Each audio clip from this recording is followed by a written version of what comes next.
Hello, Blenders, and welcome to episode number 224 of ReelBlend, a podcast that really hopes Andor explains how Cassian gets his last name. My name is Sean O'Connell, the managing editor here at Cinema Blend, and I'm back on the show this week because we're going to be talking about Andor's trailer, which hopefully everybody got a chance to see. Bullet Train with Brad Pitt and Aaron Taylor-Johnson and Bryan Tyree Henry and Joey King and a whole lot of other people is going to be hitting theaters. And so to celebrate the return of action cinema and Brad Pitt is going to be David Leitch, the director, and then the producer of the film, Kelly McCormick, joining the show to discuss Bullet Train with my boys, Kevin McCarthy of Fox 5 in Washington, D.C. Hello, Kevin. How are you, sir? Sean, yes. Gabe, Jacob. Well, you know, I'm really happy that we have Kelly and David on because, and we'll get to why, but like Kelly and David are a great producing team and they're married in real life as well. But like we talked to them the day of the 5th anniversary of Atomic Blonde releasing, and they have been doing some great stuff. And I'm like really happy. Like 87 North is their production company, and they just really celebrate stunt actors. So great to have them on. We've had David on before, obviously, for Hobbs and Shaw, and then his incredible directing which we recorded partner in Hawaii. Yes, we did. And then we've had Chad Stahelski on as well. And David and Chad obviously were there for the John Wick films. But Chad went on to direct them more. So, but yeah, so very, very excited to have David on. And Pitt's stuntman? Is that right? There's a really great moment. So in the interview, you'll hear it. We asked, because David Leitch was Brad Pitt's stunt double in Fight Club. And we actually asked him, this little tease, if you could ever see David, specifically if you pause Fight Club for a moment on Tyler Durden, is there a moment where we can see David playing the character versus Brad because he's his stunt double? Okay. And then on the flip side of it, the cool part about it is that David's now directing Brad Pitt in a movie. So he's directing Brad Pitt's stunt double, which was David's role on Fight Club. Oh, that's pretty cool. That's a full circle moment. Also joining us, Jake Hamilton of Fox 32 in Chicago. Hello, Jacob. How are you, sir? We missed you, buddy. It's a very fun listening to the show as an audience member. Gabe did some heavy lifting. Gabe Kovac in the producer's chair. Gabe, well done. Actually, it was actually the opposite. We all realized that you don't really contribute as much to the show as we thought you did. It was a pretty easily removable tumor in a way from the show. Wow, tumor. Is this where that joke went significantly further than I thought it was going to. I'm so sorry. Like 3/4 of the way through that joke, I was like, "Oh my god, this is terrible." At least benign. Am I at least he's benign? Benign for sure. Benign. For Are we telling Sean now that he's after Kevin? Kevin after. Oh shoot. Yeah, that was our blend game for next week. Our blend game for next week is going to be what's your favorite, which was your favorite Sean moment? Because we're saying goodbye to Sean. On the show. No entries. No one plays along at all. Yeah, we got Sean Blend next week. Just silence. Hello, if you're watching us on YouTube, thank you for joining us. Head down, give us a like and a subscribe. For all of our audio listeners, if you want to know more about the YouTube channel, head over to youtube.com/ReelBlend podcast. We've been really lucky lately to get a lot of our interviews done in video format, whether it be Jordan Peele, who joined the show most recently. We have a couple other really exciting ones coming up. And I'm going to plug in a minute that we have an audio podcast interview coming that does not have video to it yet, but I'll explain why in a second. But still available on YouTube. Still available on YouTube. Yes, it will still be available there. Have you signed up for our ReelBlend Premium? Well, this week's Premium, which is going to be dropping on Monday, you're going to want to be a member of the Premium subscription in order to listen to it, because we are going to tell the behind the scenes happenings for this interview that I just teased to you, which is going to be Quentin Tarantino and Roger Avery joining the show. Quentin for the 4th time. Roger for the first time. Yes, Volume 4 of Quentin Tarantino on ReelBlend. And I have to preface this by saying this one's more of a hang. I know we've been saying that, like, when we talk to Tarantino, it feels like it's a bit of a hang, but this one really was. I've listened to it twice now, just through the raw audio. I haven't heard the edit yet. And it is not, I mean, it's an interview. This is our Once Upon a Time in Hollywood of ReelBlend interviews with Tarantino. It is. I'm also hoping that we kind of like keep going and then we get to like volume 10 on his 10th film somehow. And then we got a long way to go. Like, but you know what I'm saying? Like we somehow end that era of interviews with him as he ends his era of directing features, and then we kind of like just continue on with like books and TV shows or whatever he does next. But I do I mean, put this out to the listeners. It'd be cool if we can get like a graphic made each time, like volume 4, but it's in the Quentin like lettering with the yellow lettering and like kind of like and then and there's a really cool thing that he had a cup by Quentin Tarantino that he was holding that he said it was his gourmet shit.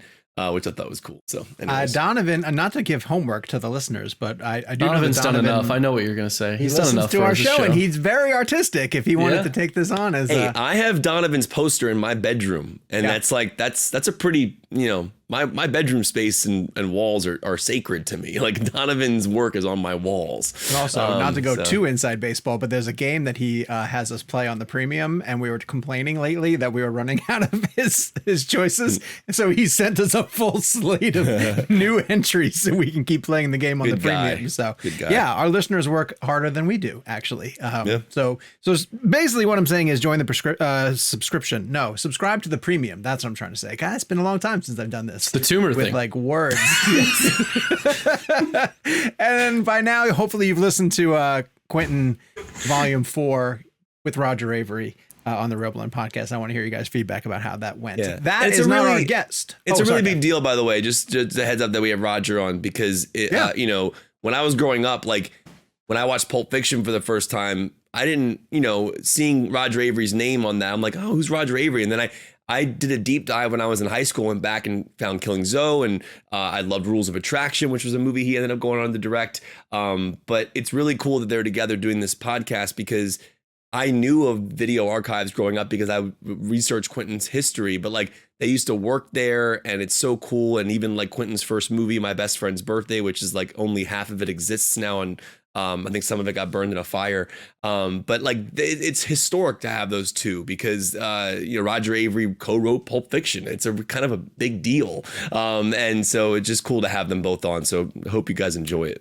Their show is the Video Archives podcast, so make sure you guys give that a listen and a subscribe as well, too. Quentin obviously gets his own episode whenever he comes around to the ReelBlend podcast. So this week's guest on the main show, as mentioned, is David Leitch and Kelly McCormick, the director and executive producer of the new film Bullet Train, which we're going to talk about later in the show. But in the meantime, let's get right to our interview. This is David Leitch and Kelly McCormick on the ReelBlend podcast. David and Kelly, it's an honor to see you guys. Congratulations on the film. David, I messaged you about what I thought. We loved it so much. And this is obviously a filmmaking podcast. You've been on before. You were on Hobbs and Shaw. But well, first of all, how are you both doing? I know you guys have been on tour for this film for a while. So how's everything been going? Great. Yeah, it's been a really good, warm reception. And it's been great to get back together with the cast because they obviously love each other. I don't know if you've seen some of the photos from the European press tour where Brad's jumping around and goofing around. But that is like the joy of these people and how much they love each other. It's real. Yeah. And I think you could feel it on the screen. Yeah.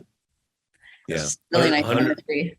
100%. So I'm going to geek out first with you about the filmmaking because the actual train is a character in the film. The outside aspects are characters in the film as well. But the execution of this must have been incredible because I don't even know how you did it. And I want to know how you did it. But what were you doing?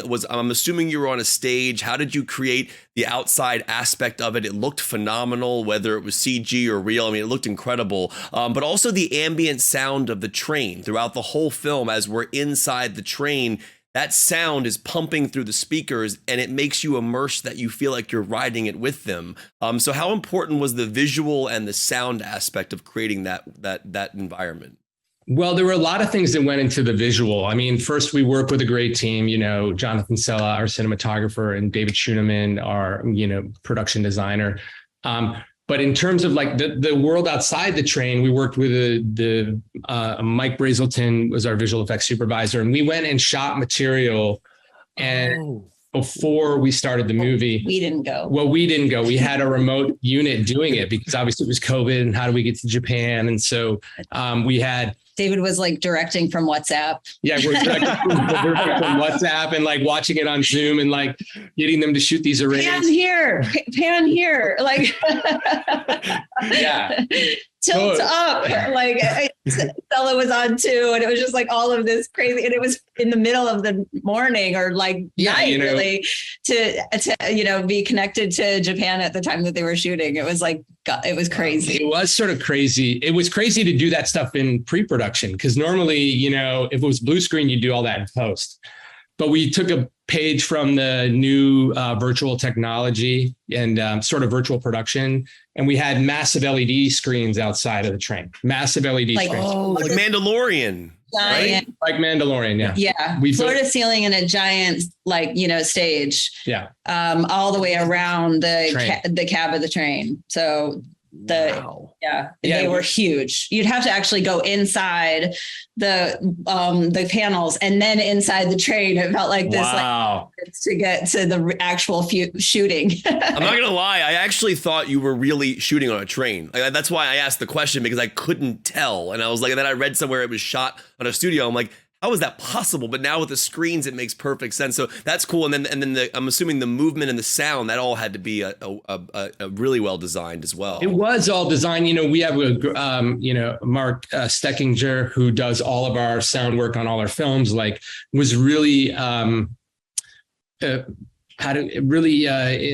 he was really keyed into what is this? We need a unique sound for this bullet train, and I think it needed to be slightly heightened, because when you're on a bullet train, oddly, it's really quiet, and they're moving so fast and it's on rails. And so we went back and forth a lot about what that sound could be and how immersive it had to be. And I'm glad you brought it up, because there's so many details in this filmmaking process that, people just take for granted, but that make the experience so much better. And it's the group of artists that we have that work with us all the time that are just rock stars at their profession that give us that detail that makes it what it is. Yeah, Elizabeth Ronaldsdottir was obsessed with it as well, our editor. So she was cool. And what she said was, she was like, the train to Busan, we had such a sound within the cars, and it was part of what was amazing about that experience. She's like, what is our train going to sound like? Like, as she was entering the film, which was like, really, that's your first question? How cool, how smart, Yeah. And so there was an eye toward it from the very beginning. And especially by the way, the train's not moving at all. Yeah, we no gimbal or anything. The sound and the LEDs, literally people would get on the train. Brad's makeup artist in specific is a really dear friend, Jeannie Black. She felt seasick when she got on the train. Jeannie, it's not moving. We're not moving. See, there's the floor. You're not allowed to be seasick on the train. Guys, like Kevin, I also am obsessed with this film. I love it so much so that it inspired me to go buy the source material. And I admittedly have not cracked it open yet. But I'm curious as to, I guess, because I feel like, producers or directors always talk about all the amazing things that they pull from the source material. But what is something you had no choice but to leave behind, that you're like, that's got to stay in the book? I don't know of any specific anecdotes. I think, first of all, we came to the material through Zach's screenplay, and we fell in love with this adaptation. And then we went back and read Kitoro's book, which was amazing. And I think tonally we had taken it to such a different level that I think what we left behind, which is really compelling in this book, is a little bit darker tone, right? It's this darker tone that you can have in a novel, especially a genre novel, but maybe wouldn't be as fun for a summer movie that reaches a wide audience. And so I love that tone. And it's this dark, irreverent, sadistic tone of these sociopaths on a train. But we needed and wanted to do something bright, just a little bit brighter. And again, all the characters are there, and all the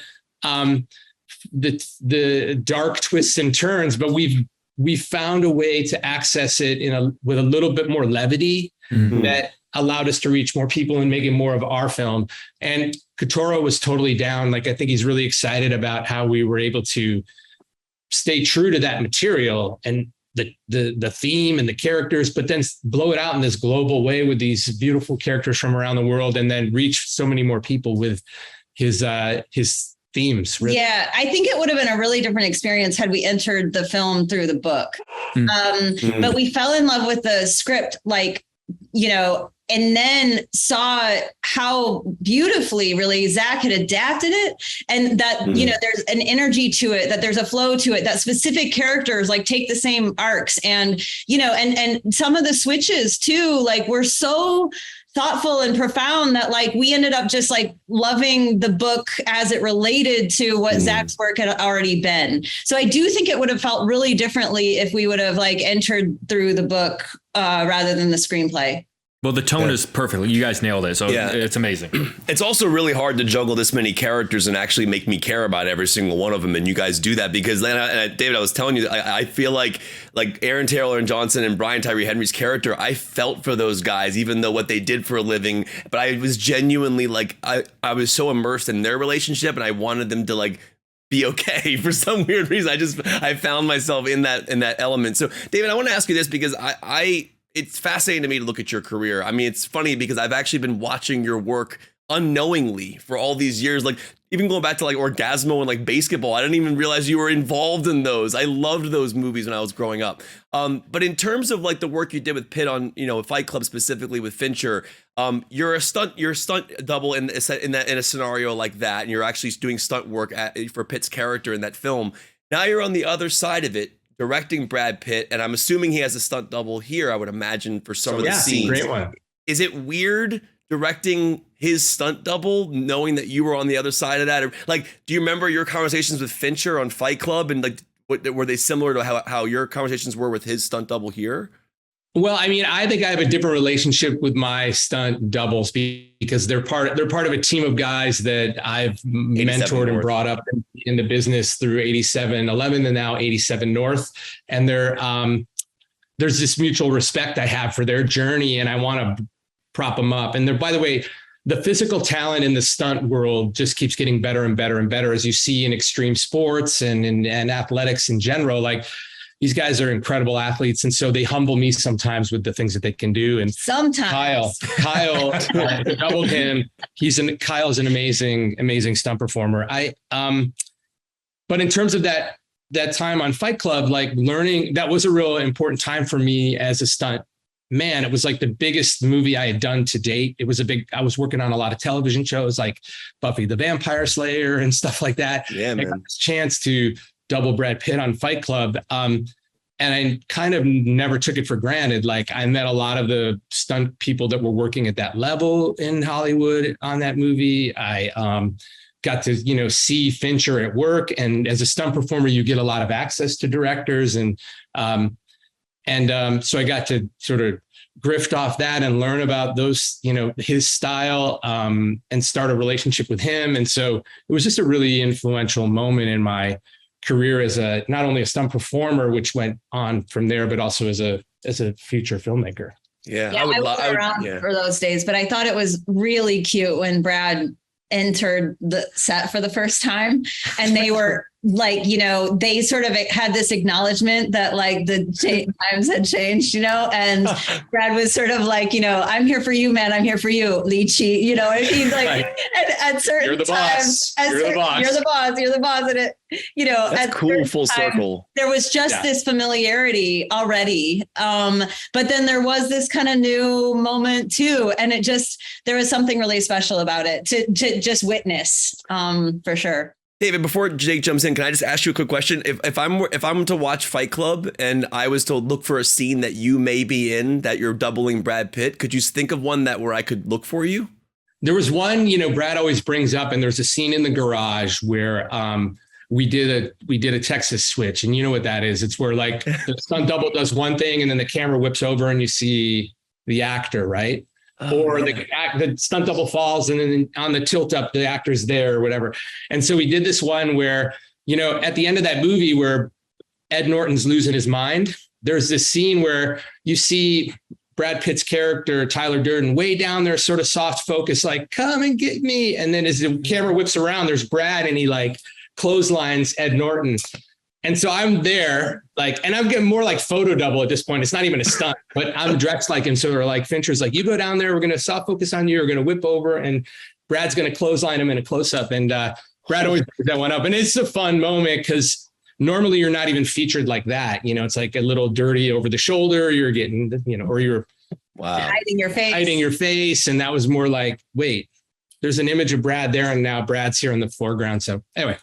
Yeah, I had plans for it tonight, and now my plans are to go back and rewatch Fight Club. Now I got to go back and watch it again. Speaking of Brad, I have an absolutely ridiculous question for the both of you, but I hope you'll play with me for a second. I like this question, by the way. I like this question. I'm afraid of this question. I think no one in Hollywood has better hair than Brad Pitt. You look at his filmography, just incredible hair, and it's different in every film, whether it be Oceans or Moneyball or Legend of the Fall or this film. Who makes the decision what Brad's hair is going to look like in a film, whether it's going to be long, whether it's going to be short, whether it's tied back? Like who makes that call? Not us. No. It's I've noticed this, and Brad. I think Brad does. Brad. I mean, in this movie, But the tie back.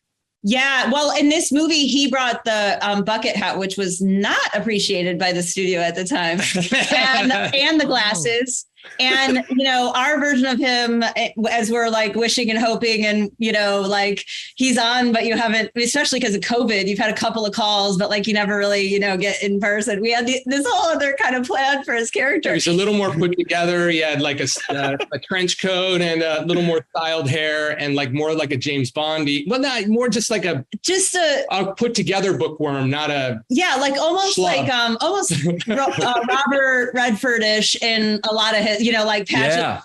And we had this whole idea, that he was like an academic or something.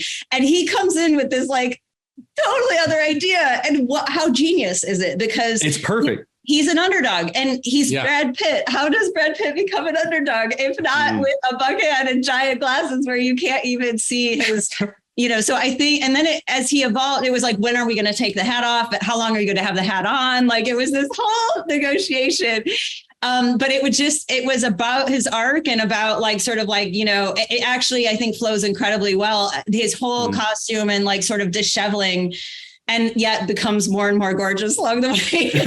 I have to say, it's a little annoying because back and all of a sudden he's like, oh my God, it's Brad Pitt again. He's beautiful. But even in the hat, he still looks good. Yeah, amazing.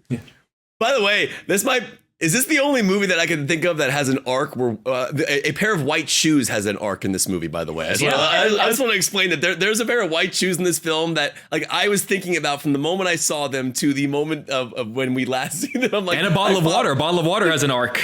Yeah. There's a lot of arcs going on. Honestly, there are a lot of arcs, and there's a whiteboard. There was a whiteboard full of arcs, like every character's arc. It was like a beautiful mind. Following these. I would love to see that. It's like that video of Nolan explaining Memento. Have you seen that video of him on a chalkboard? Oh, totally. That's it. but it's the way it's shoes in a water bottle. Yeah, you don't want people to see it. Actually, I want. Keep it on the Brad Pitt aspect because I think this is interesting, and I could be wrong, and because I don't know Brad Pitt as well, obviously, like you guys do. But his tattoos on his arms looked like his real tattoos, and I find that interesting because what I would argue in that sense is that the character is kind of Brad Pitt in a way if he has Brad Pitt's tattoos. So I wanted to ask about that because is that a conversation you have with him? You go, all right, man, we're gonna keep your real tattoos, but like the character would have to have made the same decisions that Brad Pitt made to get them. Well, there's a lot of Easter eggs like that about that character in specific. I think you have to ask Brad, to be honest. But I think you have to ask Brad. But I mean, from a filmmaker standpoint, like it is a decision you have to make that you're going to let him keep his real ones. It was fine. Again, like we knew there were every actor brings themselves, puts themselves a little piece of themselves into a character, right? And I think that Brad was putting a little piece of himself into this character, whatever moment in time he was in. And he really felt strongly about keeping his tattoos and even some of his jewelry and things like that. He's like, this is the guy. He's laid back. He's relaxed. He's, reflecting on life and doing some stuff and with himself and all these things that he wanted to bake into that character that he knew he's great with characters. He's great at creating iconic characters. So when you have somebody like that come to your movie, you're like, there's there's a fun Easter egg on the shirt that he wears. And, you know, I mean, the white t-shirt, it's very rubbed out, but we don't talk a lot about the inspiration behind it, but if it feels right, like David really goes with it. And all of this felt really right, you know? And I do think it's a really, really special performance from Brad. One like he's never done before. Arguably, none of them are the same, but because he's that talented. But this one in specific, we thought we got a really, really special performance from Brad. 100%. Yeah, 100%. Without revealing what they are, there are some truly amazing cameos in this film. I've always been curious as to what the process is for making that. Is it they like asking a friend for a favor? Like if I'm going to ask Kevin to walk my dog, is it basically just calling a friend and be like, hey, would you do this quick favor for me? Kind of. You know, I've been in the business a long time, and I know it seems like, you know, my journey as a director has been fast, but you got to remember there's 20 years of me and he's really old, guys. I'm old. David's 95, by the way. He looks great. He looks amazing. Thank you. But we had a lot of great relationships along the way, both of us. And so when there's an opportunity in a script where, especially something like this, where it's about making this sort of cinematic journey for the audience, and you want these moments of just like reactions, and like there's an opportunity for a cameo, we just start thinking about who we can access as a friend, because we've made some great relationships along the way, and hopefully we continue to do that. And it's fun to reunite with those people and just have fun. I have to bring this up because we're talking to you guys literally on the day 5 years ago Atomic Blonde hit theaters. Wow. This is literally the day that it hit theaters in 2017. I think. All right. I had no idea. That's awesome. And to sit here, to have both of you here is an honor to have you on our show, because we love that film, and to be back working together, obviously in a film like this. What was that journey like for both of you? How did you strengthen your working relationship that you were able to use what you learned on Atomic Blonde kind of here on Bullet Train, and kind of even going forward in your career? But that was a big movie, and I loved that film, and we want to celebrate that film as well, and kind of what it did for you, both of you, in terms of professionally. Thank you. I mean, it is a huge turning point for us, moment for us, really. And what was great about that film is it was it was based on a book, but it was original IP. It was based on a graphic novel, right? And but it was original, and we could put our imprint on it. And I think a lot like Bullet Train, it's a great novel, but it was not as known in the world. So we got to put our imprint on it. We weren't at a service of franchises, where we have done a great job, I think, of delivering expansions of worlds and sequels and all of that stuff. But it's really fun when we, as producer and director, get to work on something that can have our unique voice, like Atomic Blonde did. And people see us as the filmmakers we really are, able to express ourselves with no constraints. And we felt that on Bullet Train as well. And I think it was like refreshing to come to that original space again and just like let loose and collaborate how we do. And there's one more thing about Kelly and our relationship. Like with each film, we build more trust for each other. And, there's like, we protect each other in terms of like, protects the creative, but is incredibly additive to the creative in terms of casting, costume, art department, story in particular. I don't really try to separate us in terms of like filmmakers, in sense like we're equally impactful on these things, That's very sweet, but it's not true. It's totally you true. are awesome, Kelly. You are. We do have a unique relationship, and I think that look, I mean, I approach filmmaking as collaboration anyway, so I'm always in the when there are people that I trust and I trust their sensibilities, again, whether it's story or aesthetic, I'm going to lean in and I'm going to listen. And so I have a great key collaborator here. Oh, thanks. Yeah. I mean, it's interesting to bring the two up like you just did. Like, look, with Atomic Blonde, I introduced the material to David. With Bullet Train, I did as well. I think they're both about, they're both really interesting thematically, and arguably Bullet Train is an evolution in storytelling. While there were a lot of plot, sort of like It's a House of Cards, that movie, and you got to like all the planned payoffs like work beautifully in that movie, and it was complicated to figure out and make in the process. This one's got that with 7 characters that, and I think one of the things that David did so effectively in both is give these hard-boiled assassins and really sort of naughty guys a lot of heart. And that's one of his special sort of things that, like, he is, despite all of the violence and the crazy and the wild and the curating of the cool and the gorgeous imagery, you're connecting on a lot of levels with the characters, no matter who they are and no matter how, the journey that they're on. And he does that, did that so well with Lorraine Broughton, and he did it so well with every single character in this movie. And so it's just been really fun to watch that. I agree. There's a level of humanity to all of these people. Yeah, go ahead, Jake. I know it's been fun for us to watch as well. I want to follow up really quickly on Atomic Blonde because I also love that movie. If only just because I feel like over the past few years, there's been this conversation, however serious it is, I don't know, but about the idea of recasting Bond with a female actor. And whenever people ask me about it, my go-to response is, I would rather more Atomic Blondes. Like, I would rather more just original content where the character happened to be female rather than turn a male character into a female character. I'm curious as to where you guys stand on that, because I want more original content like Atomic Blonde for female actors to have original franchises on their own. Because Atomic Blonde to me is the perfect example of what that can be.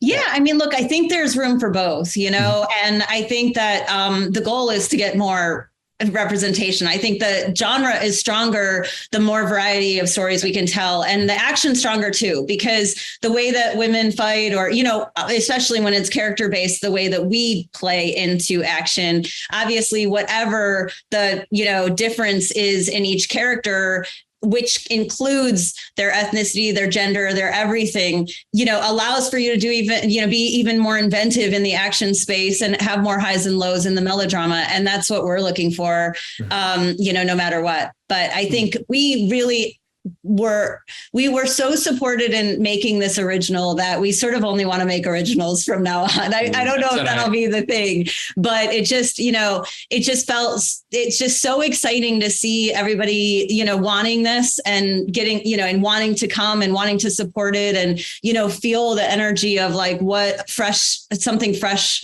might bring, and that just is really making us feel like really lucky, really fortunate that we get to do that. And David, you came up working on film, 35 millimeter film, in the work that you were doing prior to the digital age. And I don't know if Jonathan shot this on 35 or if it was digital, but I wanted to ask about your take on that. What did Jonathan shoot the film on? And also just that digital to film change perspective that's been happening in the business over the years. Well, it's crazy how quickly it did change. I remember being on set. It might have even been, it's so long ago now, really, but it changed overnight. It was like one day we were shooting film, and then the next day we were shooting these Sony, sort of HD cameras, and people really hopped on board, quickly. Again, for a lot of the logistical reasons and actually the post reasons. You can see Fincher loves digital, and there's a lot. I know Snyder loved digital, and they embrace it, and they deliver incredible work, and those cinematographers embrace it, incredible work. We shot on digital. All our movies have been shot on digital. We did shoot the wolf sequences on film. I was wondering that. I was like, I couldn't tell if you added grain. That looked like, was that 35? Yeah, we shot 35. Hell yeah, dude. That's awesome. And so we in the desert, and like nobody knows how to shoot on film anymore. So it was like, I think we're gonna do it with this. Like, it was so funny to watch. It's like, the young crews, again, like as we make getting work the air gun out. Oh yeah, like check the gate. Like, what? Gotta go again because of the gate? That's not a thing. Like, it was so weird. So it's like Jonathan and I have the same conversation at the beginning of every movie. It's like, do we want to shoot film Do we want to shoot Oh yeah, and digital? then they make us budget it, and then we make the decision eventually. But ultimately, it comes down to the creative. I think, if it's really the right format for us creatively, we would fight for it sometimes. But we have fun shooting the Alexa and, the lenses that we created and Jonathan's created for different projects, give us the aesthetic we're looking for. And again, the flexibility oftentimes allows you to do things that maybe you wouldn't do with film. That being said, there's things you can do with film from an action standpoint that you can't do with digital. You can't just put a little, 200-foot mag on a 235 and run around without tethered. And you can in digital, but you're on a little SLR, or you're on a small red or something, which are all great now and getting better and better. But look, there's pluses and minuses. I think ultimately it comes down to what you want the film to look like. And I'm open to both. We love mixing formats too. Well, I'd argue Bullet Trains is like it's sleek. It's fine. It's like it's HD. Like being on it, like it feels like you're really there. I think the digital worked well for this project, in my personal opinion. So for sure. Yeah. You guys mentioned the desert scene, so I really want to talk about working with Bad Bunny, which just had to be phenomenal. Because also like a completely different experience than someone like Brad, who has a much longer filmography. I'm sort of curious as to, I guess, what you guys just had to teach him about the concept of just being in a big movie like this, and then also, was he already in conversation with Sony at that point about El Muerto? Like I know he's sort of getting prepped for that. So could that have been as a result of seeing his amazing work in this movie? Yes. Yeah. That was a result of seeing him in this movie. I think Kelly, you should talk about it. Like they were like, I'm being in line. Like it was Kelly's idea to cast Benito, and it was such a stroke of genius. And I think at the time, everyone was kind of like, Sony, even myself was like, what? Who, and they're like, the number one download person on Spotify. Hello, idiots. And we're like, oh, that guy, okay, maybe. And then she's like, are you guys nuts? He's master. And she was shaking the, Sony suits and me like, oh, okay, well, we'll take a look. And obviously he's incredibly compelling when you meet him in person. And his work ethic is off the charts. And like, yeah, there were a few ways to play the wolf. And originally David had the idea that he was an older guy and it was his last love. And then, those guys kind of weren't panning out and busy and COVID and, also just kind of expected, And so then it was like, okay, well, I think the world's trying to tell us that we need to go with like young love. This is a first love. And it's actually more painful sometimes.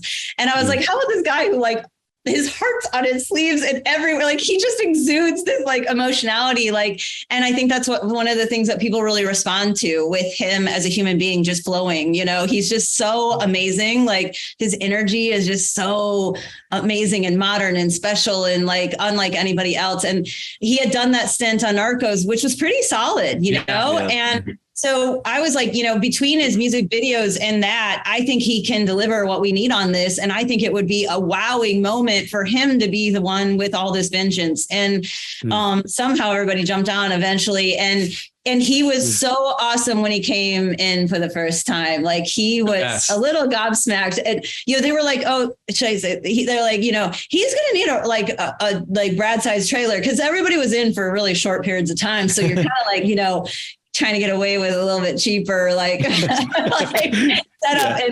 And we were like, really? He's the big trailer. He's like, yeah, I mean, do you realize that like he's a real rock star? Like shit goes down when he shows up. And it's like, really? So we got him the like nice trailer and then it was like, and yet he was so humble. He was like working harder, showing up more. We had some like COVID hiccups actually at the time. So he had to keep coming back and around because we were shifting around, and he did. And he just loved every second of it. And had so much like discipline and grace. And I was just like, we were blown away by the kid. We're like obsessed with him now. We would work with him again in a heartbeat. And I think he did get the movie because of the material, and he deserves it. Actually, Aaron Taylor Johnson got Craven off of the movie as well. Yeah. Yeah. Damn. Yeah. And he's phenomenal in this. I mean, he's obviously great in Kick-Ass too. I mean, he's a really good action guy. David, I've talked to so many people about you and Chad over the years, because I try to explain to people how brilliant your films are. Like you go to the stairwell scene in Atomic Blonde, or even the work on John Wick, and it's action that you can actually see. It's really choreographed.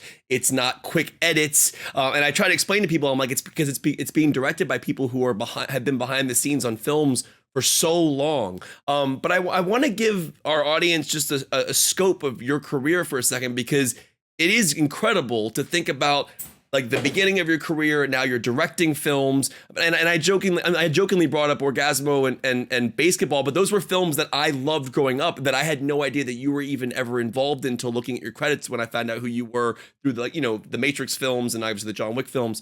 But talk about the beginning of that stage of your career. Like, what were you doing on comedies like that at that time, in terms of like, and what did that do to kind of propel you forward as to where you are now? I'm just wondering where you were at that point in your career. Well, it's funny you point that out, and I'm just sort of thinking about it now. It's like, as a stunt performer with an eye to direct or to tell stories, I didn't know at the time we were doing Orgasmo. It's like one of the first movies I did. Love that movie.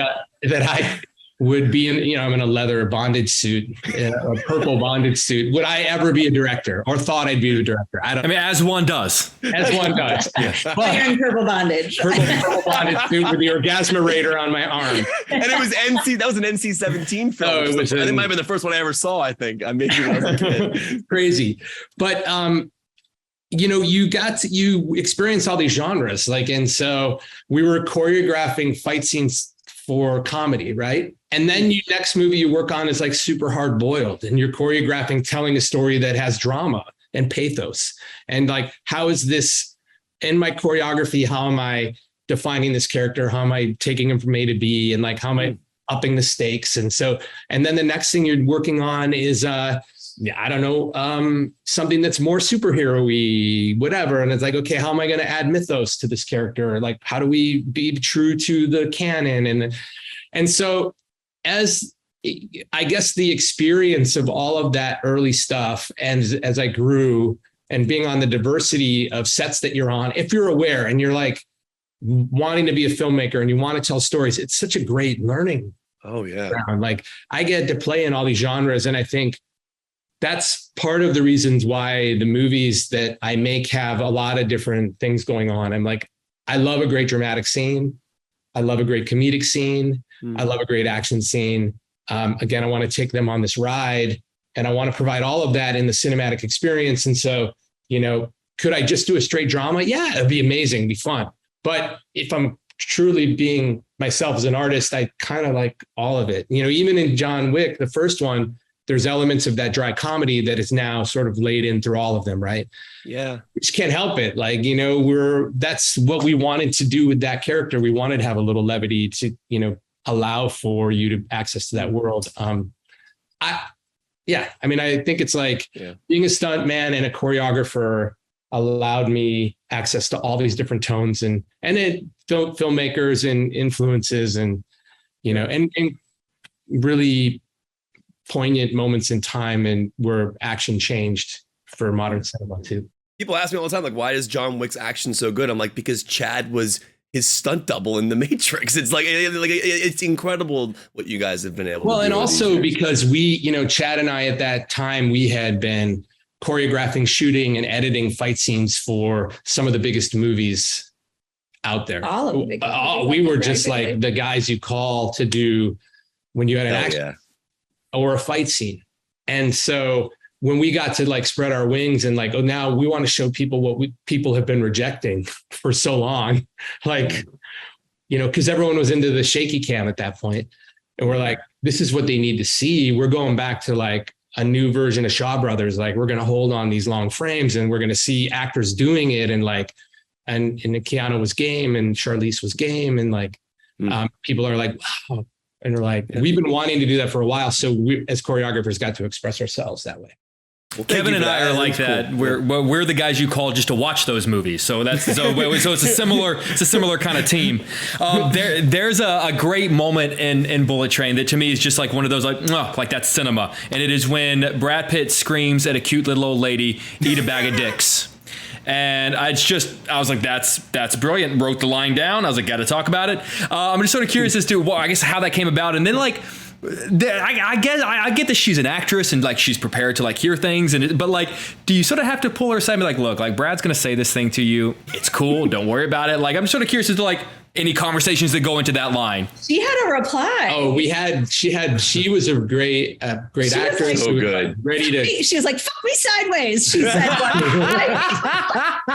And then Brad would go like, what? I thought that would seem as yeah, great. she had plenty of improvs back. She is awesome. She was game. And yeah, when that was, it was already happening. Like, But I don't even remember what the line in the script was like. There wasn't a line. It was just like, all right, lady, or something might have been the line. And then it became like, eat a bag of dicks, or take a day off, Karen, or we had like a whole list of them. Like, I think like, improv. Most of them. He did improv them, Brad. Going off of Jake's question about the quiet car, I think you guys captured the awkwardness of a quiet car beautifully, because I've been in those cars. I've met people that do that. And you almost feels like it's their job just to like, they want to sit there and tell you to be quiet. If you even breathe wrong, they tell you to be quiet. What are your experiences have been on a quiet car? Has it been like that? I mean, I know it's extreme, but it's like, I think you captured it like exactly how it feels. And I'm on the Amtrak from DC to New York. I deal with those people a lot. I see it happen all the time. Well, I mean, it was actually Tom Rothman's idea to make a quiet car, which I think is pretty hysterical. Yeah, it was great. Yeah. He may or may not be the one who's shushing everyone along the way. Okay, there's a Tom Rothman cameo in this. That's pretty cool. No. I mean, like on a regular train, in a real train, he might be him being the guy who might be shushing a lot of people around him. But it was actually a stroke of genius, and David ran with it immediately, which made Tom super happy. And then, as David does, he just took it to 11 because he just always does. But like, I think it's like a really memorable scene. He came up with it. It was on one of the first calls, I think, when we were. David was like, I want every car to feel different. I want, it's gotta, how do we like keep everybody entertained for 2 hours? Like, on the same vehicle the whole time. That was one of his trepidations about doing the project at all. And so he had come up with all these different cars that he was going to make. And Tom was like, how about a quiet car? Yeah. Fun to see him try to fight. And I'm like, that's a great idea, Tom. Great idea, Tom. Wow. Hey, you run a studio. All right, Jake, he's great. He's been great. That's amazing, guys. We hate to do this, but we have to cut you loose because you have. We could talk all day, Jake, guys. We do have a minute left, so I want you to ask your MPA question because I want to know the answer to this real quick. Okay, all right. Well, I'm going to jump in, and JPI is going to kill me. But basically, I'm in awe of the beauty of violence in this movie, and I'm curious as to what kind of battle you had with the MPAA in terms of getting it cleared for that R rating, or was there anything you had to scale back at all? No. I mean, I think we landed on the right choices. So I think when we actually got it in, we were in a good spot with them, and they saw the sort of comic book reality that we were in, and they fortunately did the right thing by us, I think. So we didn't really scale. I mean, I didn't scale back what I would have creatively wanted for this movie. I didn't want to probably versions in the end where we would have went crazier. But we had already trimmed them back per what we were trying to deliver. Yeah, I think we've struggled getting the MPAA ratings on other movies. On PG-13, like Hobbs and Shaw was harder. And I think it's hard because it's really hyper violent, and like a lot of gunplay. So that one's hard. That one can be hard. Is there an R-rated Hobbs and Shaw? Like, obviously not R-rated, but like, is there a violent version of Hobbs and Shaw, more violent? No, it was just it was like fine tuning the Samoan battle. Oddly enough, again, awesome. I had I had a little more Braveheart sound effects in there, and it was I think that they made us tone down that, and that was fine. It was really more sound than anything. But it took a couple rounds, I was surprised. The other movies like Deadpool and Bullet Train, there are. So they do give you obviously way more bandwidth. Yeah. Love it. And also Hobbs and Shaw had the best use of one F-bomb ever when they both say it. So that was really smart. Well, congratulations to you both. This has been an honor to having you on their show. And we have been fans of the work you both have been putting out, obviously. And obviously, David, your career is just super inspiring just in terms of what you've done with action. And you really have created an immersive way to tell stories. So thank you for being on our show. We really appreciate it. And hope you both are staying safe. And thanks for your time today. We love you guys. You guys. It's great to talk to you guys. Thank you so much to our friends at Sony, first off, for hooking us up with the Bullet Train interviews, and to David and Kelly for joining the show. I want to mention that we did pull out a couple of spoiler answers that they gave us as part of the longer conversation, and we're going to get them onto our YouTube channel later on after people have had an opportunity to see the film, and then we'll probably package them into stories on CinemaBlend. So make sure you're keeping us locked into all of the things, both ReelBlend and CinemaBlend. And go see Bullet Train when it comes into theaters. I haven't seen it yet. I was on vacation and I don't think I even had a screening in the market here, but I've heard nothing but good things about it, and we will talk about it in depth later in the show. For now, we want to get to the Andor trailer, the show that got pushed back till the end of September. It's the next Star Wars program that's coming to Disney Plus, following up the disappointing Obi-Wan Kenobi show. Is that where we fall collectively on? Yeah. Jake, I know you said it was a major disappointment in terms of that. Daenerys did not like it. He did not one bit. So here's what I'll say about Andor. I'll kick off the conversation by saying this. It is the first bit of Star Wars marketing for anything going back to the first trailer for Star Wars The Force Awakens, if not all the trailers for Star Wars The Force Awakens, because I thought they did a tremendous job of marketing that movie, and probably because they had a good movie that they could market. I have not been as excited for Star Wars Project based on what I'm seeing in the marketing than I am for Andor. I think it looks really, really high quality. It doesn't have because this has been a fault of the Star Wars stuff up to this point. It looks like a television show. Even the best of the Mandalorian stuff still looks like it's on a TV budget. Sometimes they're able to break out of that, but for the most part, they're like racing back to Tatooine because they've got those sets built already. But Andor looks like it was it was shot on location, and it looks like it took really great advantage of its landscapes and some budget to really invest in the science fiction galaxy far, far away element of it. I'm intrigued to spend more time with Diego Luna's character. Obviously, it's a prequel to Rogue One, A Star Wars Story, which many will argue is probably the best of the Star Wars movies that Disney has made since acquiring Lucasfilm. And Force Awakens takes that cake. Think so? Think it edges it out? They don't get credit. They don't get credit for remaking an already good movie. Sorry. You forget they don't like A New Hope.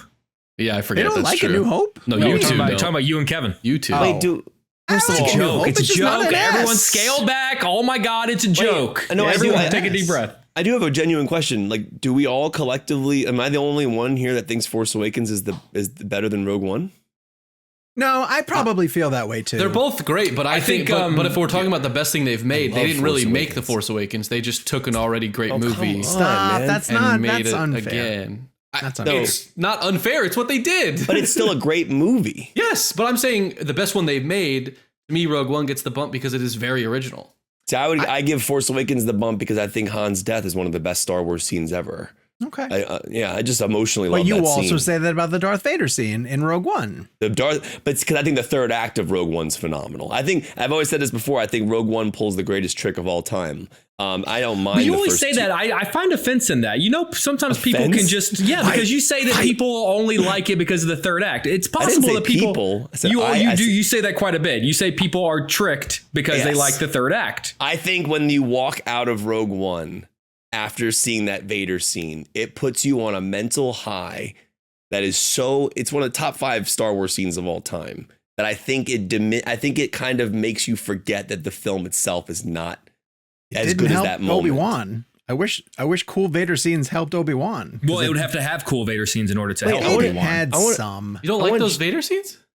I want to hear Jake's opinion on this. Jake, I want to hear your take on Force Andor. Awakens versus Rogue One. Settle it. I mean, it's not settling because everyone gets an opinion, but it's the difference between us doing favorite and best ReelBlend pick. I would probably rather watch Force Awakens. It taps into my nostalgia bone, which I love to have tickled. But Rogue One's a better film.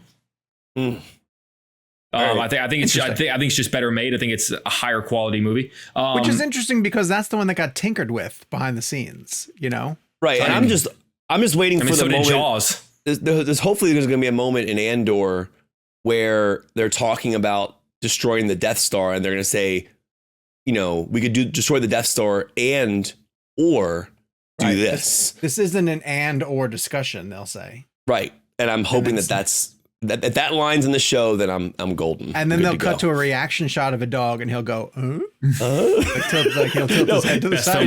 It's the dog from Up, and he's like, squirrel. Jake, you said you had strong opinions about the Andor trailer. Being our resident Star Wars fan.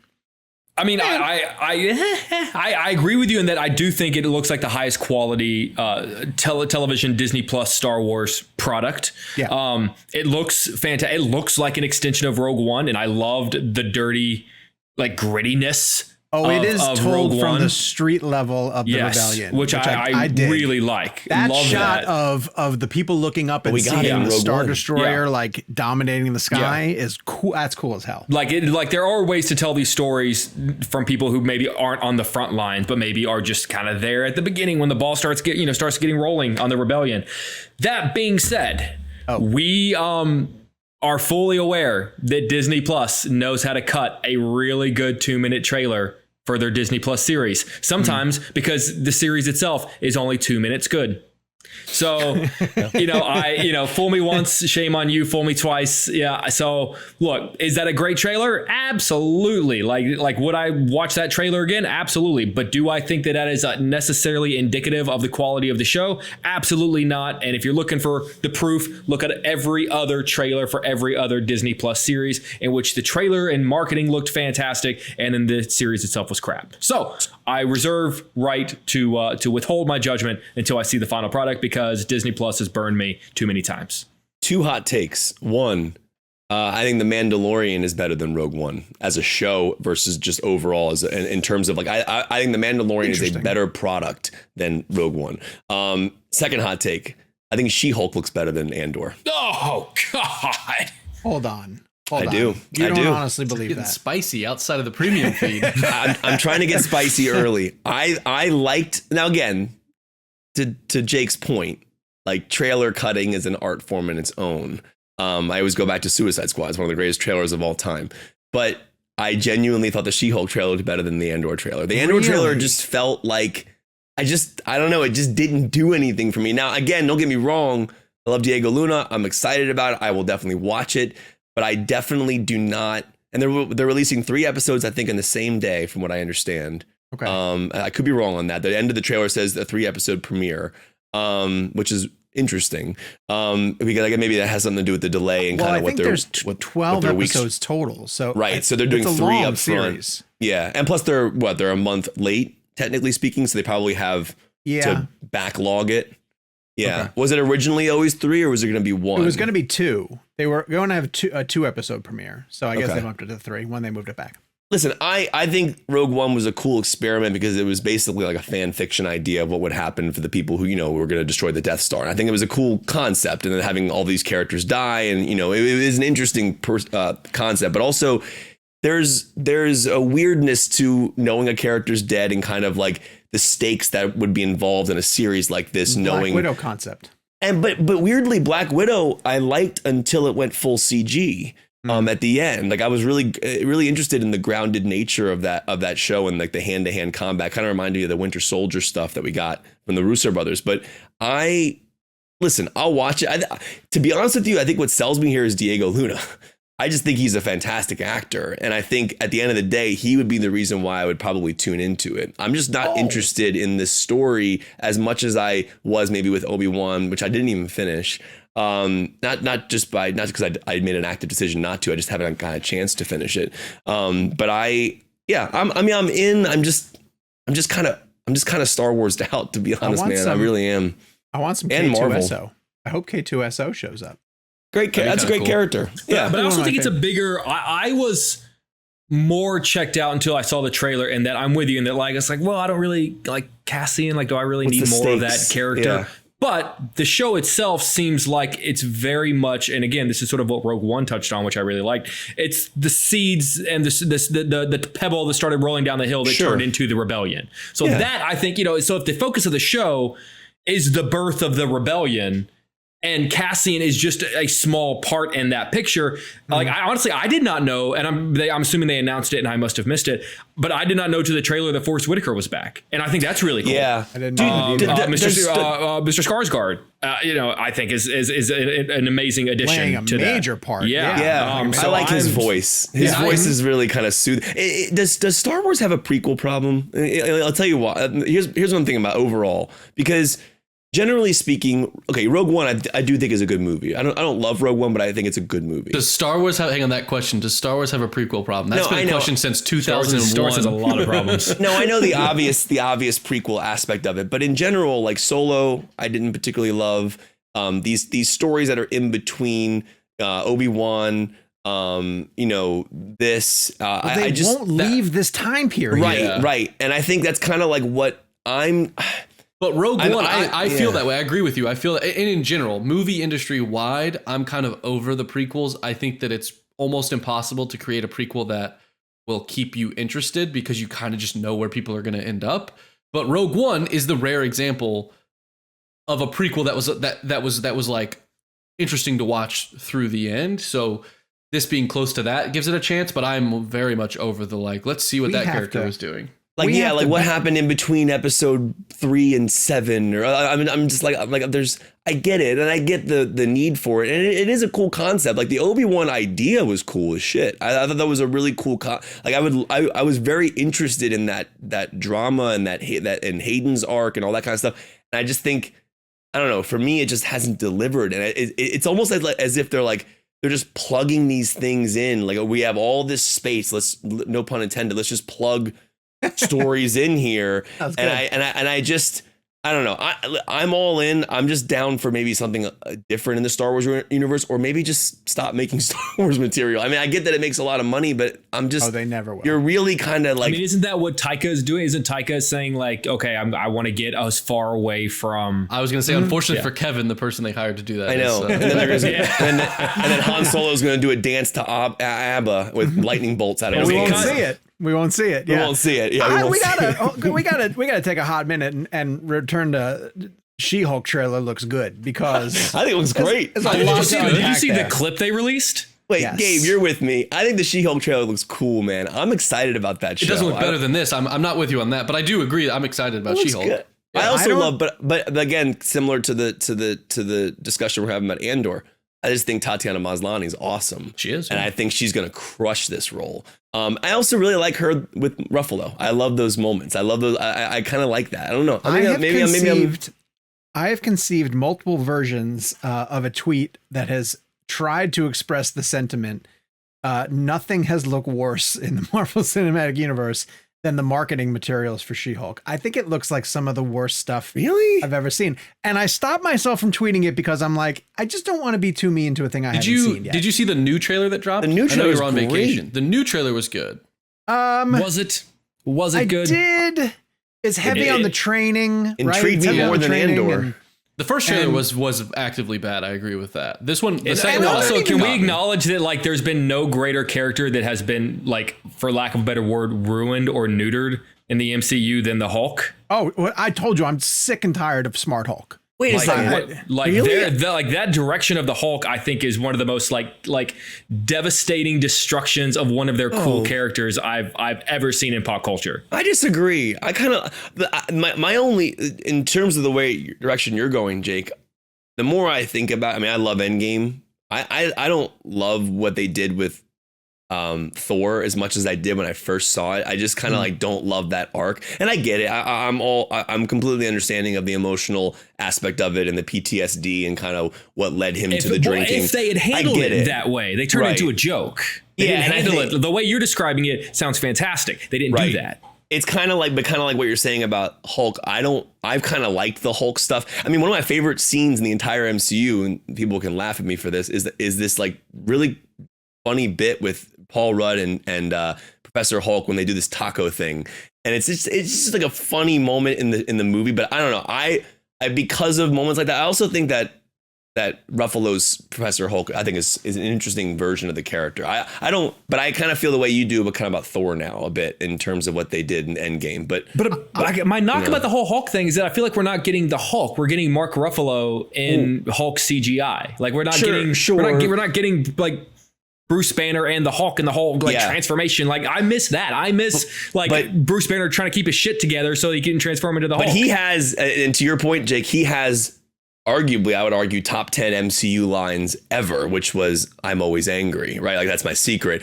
and which is kind of like one of the most badass 12 moments years ever. Ago, man. That was a long time ago. How great is the bit in Endgame when they go into New York and he sees himself getting angry? You're selling the wrong guy on it. It's funny, man. And I'm not trying to throw you under the bus this because you feel how you feel, but I feel like that argument is you're asking to pick and choose what they iterate on and what they just force feed you over and over again. Because having Bruce Banner and the Hulk is a thing that the Hulk's been for decades. Right. Yeah, but at also least keep in mind Professor Hulk that is the a new one thing. solo MCU movie where we got the Hulk alone doing that wasn't Ruffalo. So we've gotten Ruffalo doing that like in conjecture with everyone else, but like this whole like he's just going to remain Hulk forever. It's just like, well, then what do we do? Then he's not Hulk. I don't think that they will Hulk anymore. I think they're holding I'm holding out hope that eventually they're going to figure out some way to dramatically have him lose the ability. It's not dramatic anymore. The Hulk is no longer. The Hulk is a joke now. Well, in Shang-Chi, right? Shang-Chi spoilers, post-credit scene. In Shang-Chi, he's Bruce Banner. Yeah. He's got so the coolest Bruce Banner thing we've gotten is in a Shang-Chi post-credit scene. Is Shang-Chi best Phase 4? No Way Home is. Aside from No Way Home. Spectrum of here. We're all over the place. I love Gabe, is your hair going gray? It is. My back is giving out. But Shang-Chi is probably second. That'd be interesting. I think it is second. We didn't talk about Dustin Daniel Cretton directing the Kang Dynasty. I think that's a great choice. Oh, we didn't talk about those two Avengers movies in the same year. Is that right? Did I see that graphic was right? July and November. For now. Is that really going to happen? You think they'll do two in the same year? Well, the only way that'll really happen is if the stories are connected. I don't know if one's going to feed into the other. How far apart was Endgame and Infinity they were War? A year. I guess they were. You guys say that, but all Marvel movies now are just small Avengers movies. No one has a solo movie. All Marvel movies are trailers for the next movie. You're not wrong. It's not incorrect. The movies literally end on a title card that says "We will return." It's like a also, here's Harry Styles. All right. Well, just in time for back to school, we got a movie coming to theaters this week called Easter Sunday.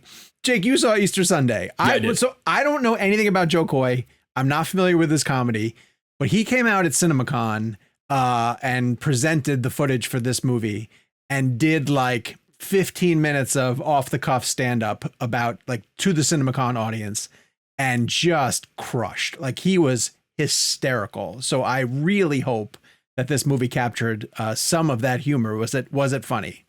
So this is what I think could be potentially interesting. I actually just spoke to Joe Coy today, actually. Hey, there you go. Super cool guy. I actually do like his stand-up quite a bit and have seen a lot of his stand-up work. Okay. And I think maybe that's what worked against me because there were full-blown jokes and chunks of his stand-up integrated into this movie, so much so that I was like, I've heard this joke before, and I've heard this. But his stand-up is sort of autobiographical, isn't it? Yes, it's very much about his family, stuff like that. So, but like in this new movie, his son has like a C+ in math and goes to private school, and he does this bit, which he's done before on stage, which is we pay them $30,000 a year. You'd think that's enough to earn him more than a C+ in math. You could get a C+ for free in public school. Like it's a funny joke, but it was funny when I heard it on stage years ago. As opposed to I've heard. Because they just assume people had not. I don't know, maybe so, but like he doesn't have a writing credit on this, which I mean, still it seems very like his mom's very much a part of this, and his mom's very much a part of his stand-up. If you know his work, I also feel like the movie is just not very well made. There were a couple of shots where I thought you guys didn't take like 10 seconds to light that better. Like, oh my God, that is super over. Like it looked honestly like, sometimes we get screeners that will tell you, hey, it's not done yet, and you're not allowed to review this because we're still fixing the lighting. It honestly kind of felt like that. But I'm assuming, seeing as the movie opens in like 3 days, that it wasn't the case. But there were some shots that felt like pickup shots that they had to go back and shoot in front of a green screen.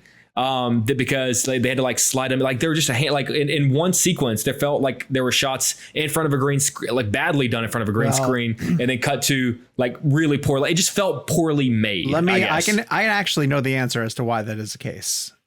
Because at the end of the day, Joe Coy likes to wrap around 5 o'clock, have a highball, take a shower, and then go get dinner with like Humphrey Bogart. Are you talking about Joe Coy, or you're talking about Gabe? And at the end of one day, the word came down that they said, Joe Coy is looking forward to wrapping this day. It's a really inside joke. This is a very, and honestly, I'm really waiting to see how long you're going to take this, because it takes like 15 minutes for this joke to play out. I was going to go all the way to the end of the Flying Nun. The Chuckle Club. Play the Marseillaise. Play the Marseillaise. All right, sorry, keep going. I do want to shout out Jay Chandrasekhar, who directed the film, who did Super Troopers, which nice. He's really great. Also, did you see it? Did you see this film, Kevin? No, I haven't seen it. I'd be curious. And look, like when it comes to like the technical stuff, like I'm not the person on the show that really notices that sort of stuff. Like that falls into more to your guys' camp. So I feel like if I'm noticing these things, if I'm noticing like, oh, that looks like a bad pickup shot, or like, oh, like the lighting on that shot is like super overexposed and looks super rough, I feel like that's saying something. And again, I think the humor aspect of it is really interesting. I think the target audience for a movie like this might be fans of his. Yeah. But if you're a fan of his, there's a good chance you already know all the jokes that are in the movie. That's interesting. Interesting. Yeah, we'll see how that plays out. In limited release this week is a horror film that we want to put on your radar. And I think Gabe and I have spoken about it a couple of times. It played at South by Southwest. It is called South by Southwest. Jake and Kevin couldn't see it, but we saw it. Sean, could you give that another take so people can hear what you just said? I've seen it twice now. Jake, I've seen it twice. I've seen it twice now. Dave and I saw it in Austin. I've seen it twice. Jake and Kevin couldn't see it at all. What's the name of the movie, Sean? It's called Bodies.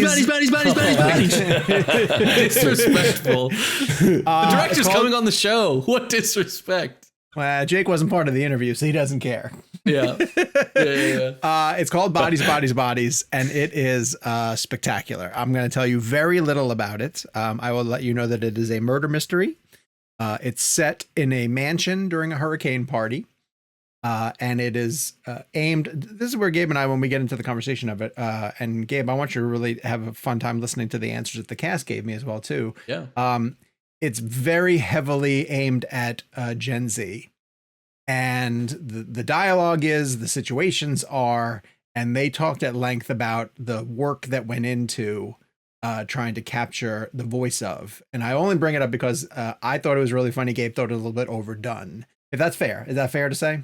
Well, so I was going to save that until when I'm pitching the movie to people, I usually refrain from saying that, because when you and I talked about after the movie, I asked if that bothered you and you said no. And I was like, okay, then maybe it just stuck out to me because I love the movie beside that. It just, some of the dialogue starts to look like you could read it, sort of thing. Gotcha. Okay. So anyway, that's opening in limited release. It'll go wide next week. That's when we will give it our full review, still spoiler free. And then we have a conversation with the director coming to the show, the main show next week, which leads us to. And the film is scored by Disasterpiece, by the way, who scored It Follows. I believe she discusses a little bit that collaboration in our interview next week. Yeah, his name is Richard, I think, because it goes by Disasterpiece, and I think he did Under the Silver Lake as well. Really great composer. So I'm excited to see it. Stage name, Disasterpiece. Yeah, it's also the name of a Slipknot song that I love too. So really, Kev. Yeah. We had a long conversation with the director about music and her use of music, and I was going to ask her about Drowning Pool, but I really didn't think she was going to know who Drowning Pool was. I want to know the answer to this. Just over the course of our conversation, because she's European, and she keeps talking about how she's classically trained, and who knows, maybe she's a huge Drowning Pool fan. She could be a big fan. I was just going to say Collider tomorrow is going to have like an amazing article about. And the beginning of her answer is, I've been waiting on someone to ask me this question. Crazy story. So the reason why Sean's making that joke is because Drowning Pool, the band, had a song called Bodies. I grew up on that album. I loved that album. And the first thing I thought about when I heard the title of the movie was they have to somehow incorporate when you watch it and you hear the Disaster Piece music, you would be like, this would be kind of you'd have to really take a turn to drop that in. Yeah. Maybe a trailer song, maybe. I don't know. Yeah, but it's not really Gen Z. I guess that because the issue. The music is very modern. The trailers are like it's hip hop and like really good. I actually like the song in the trailer. I don't know what song it is, but I really dig it. So, Kev, you and I both suffer from ADD and that type of stuff. And so, do you always have music in your head? Is there always a song in your head? Yeah. Well, I need music playing like I've been really obsessed with this guy named Denzel Curry right now, who's I think is great, brilliant. For people listening to our show, have you seen him do a cover of Rage Against the Machine? No, but I'm seeing Rage Against the Machine tomorrow night, and he did a great cover recently. Have you heard his cover with the Bad Brains guys, Eye Against Eye? Oh, good, really great. But so for people listening to our show, there's a great video by Denzel Curry, which is kind of reminds me of a Tarantino film. It's called Walkin'. Very, very Tarantino like in terms of like the way it's shot, the lettering.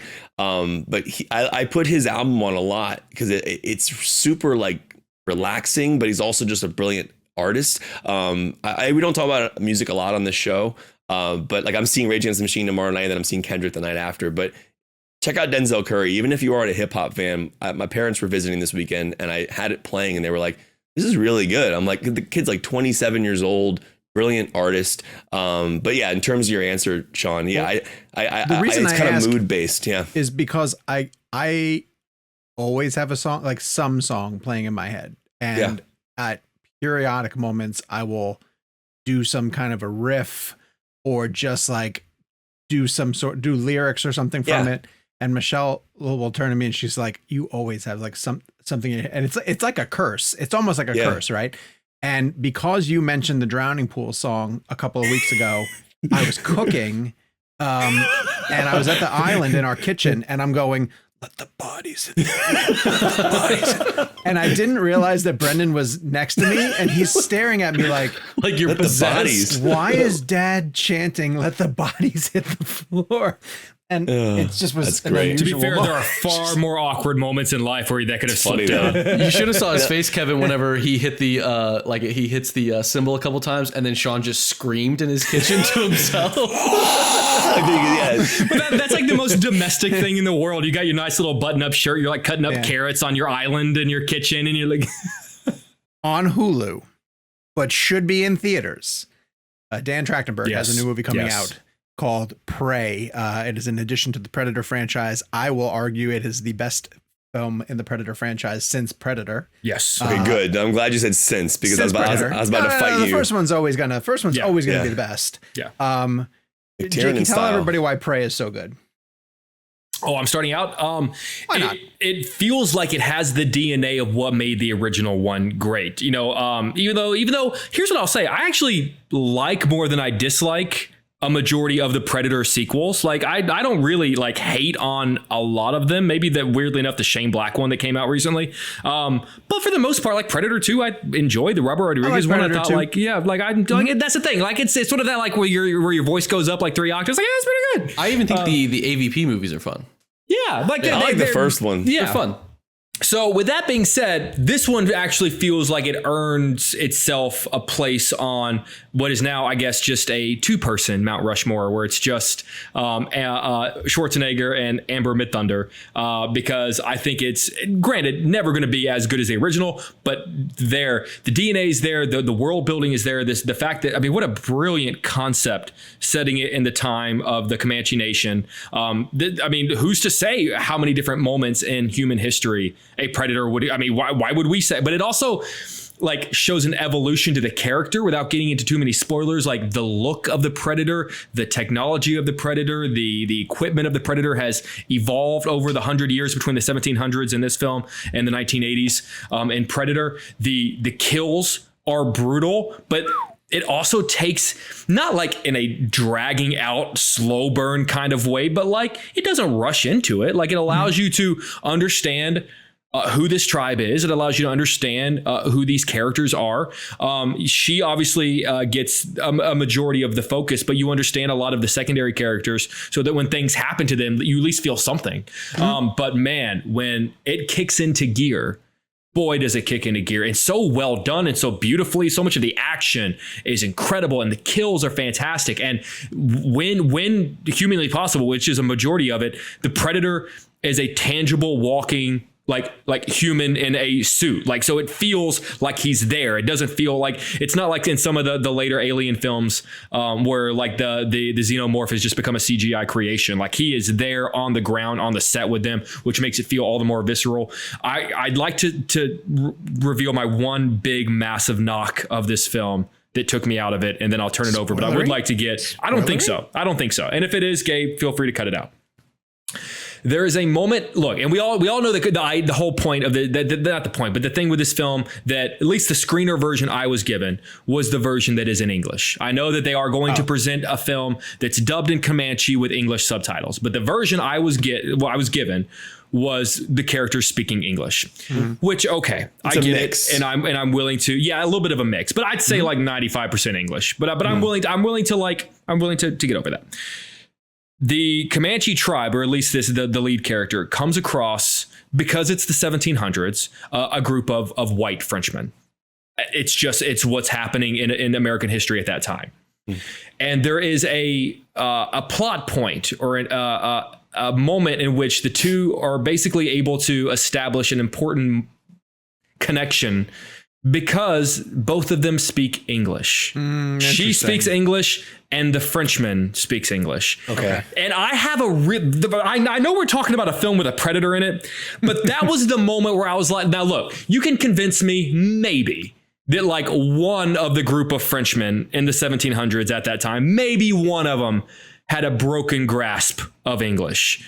But a plot point cannot be established between a young Native American girl and a 1700s Frenchman based on the fact that they speak perfectly fluent English. I'll challenge you on the fact that you're not a historian, though. Do we know that like the French in the 1700s weren't also as fluent in English as they are now? Well, that's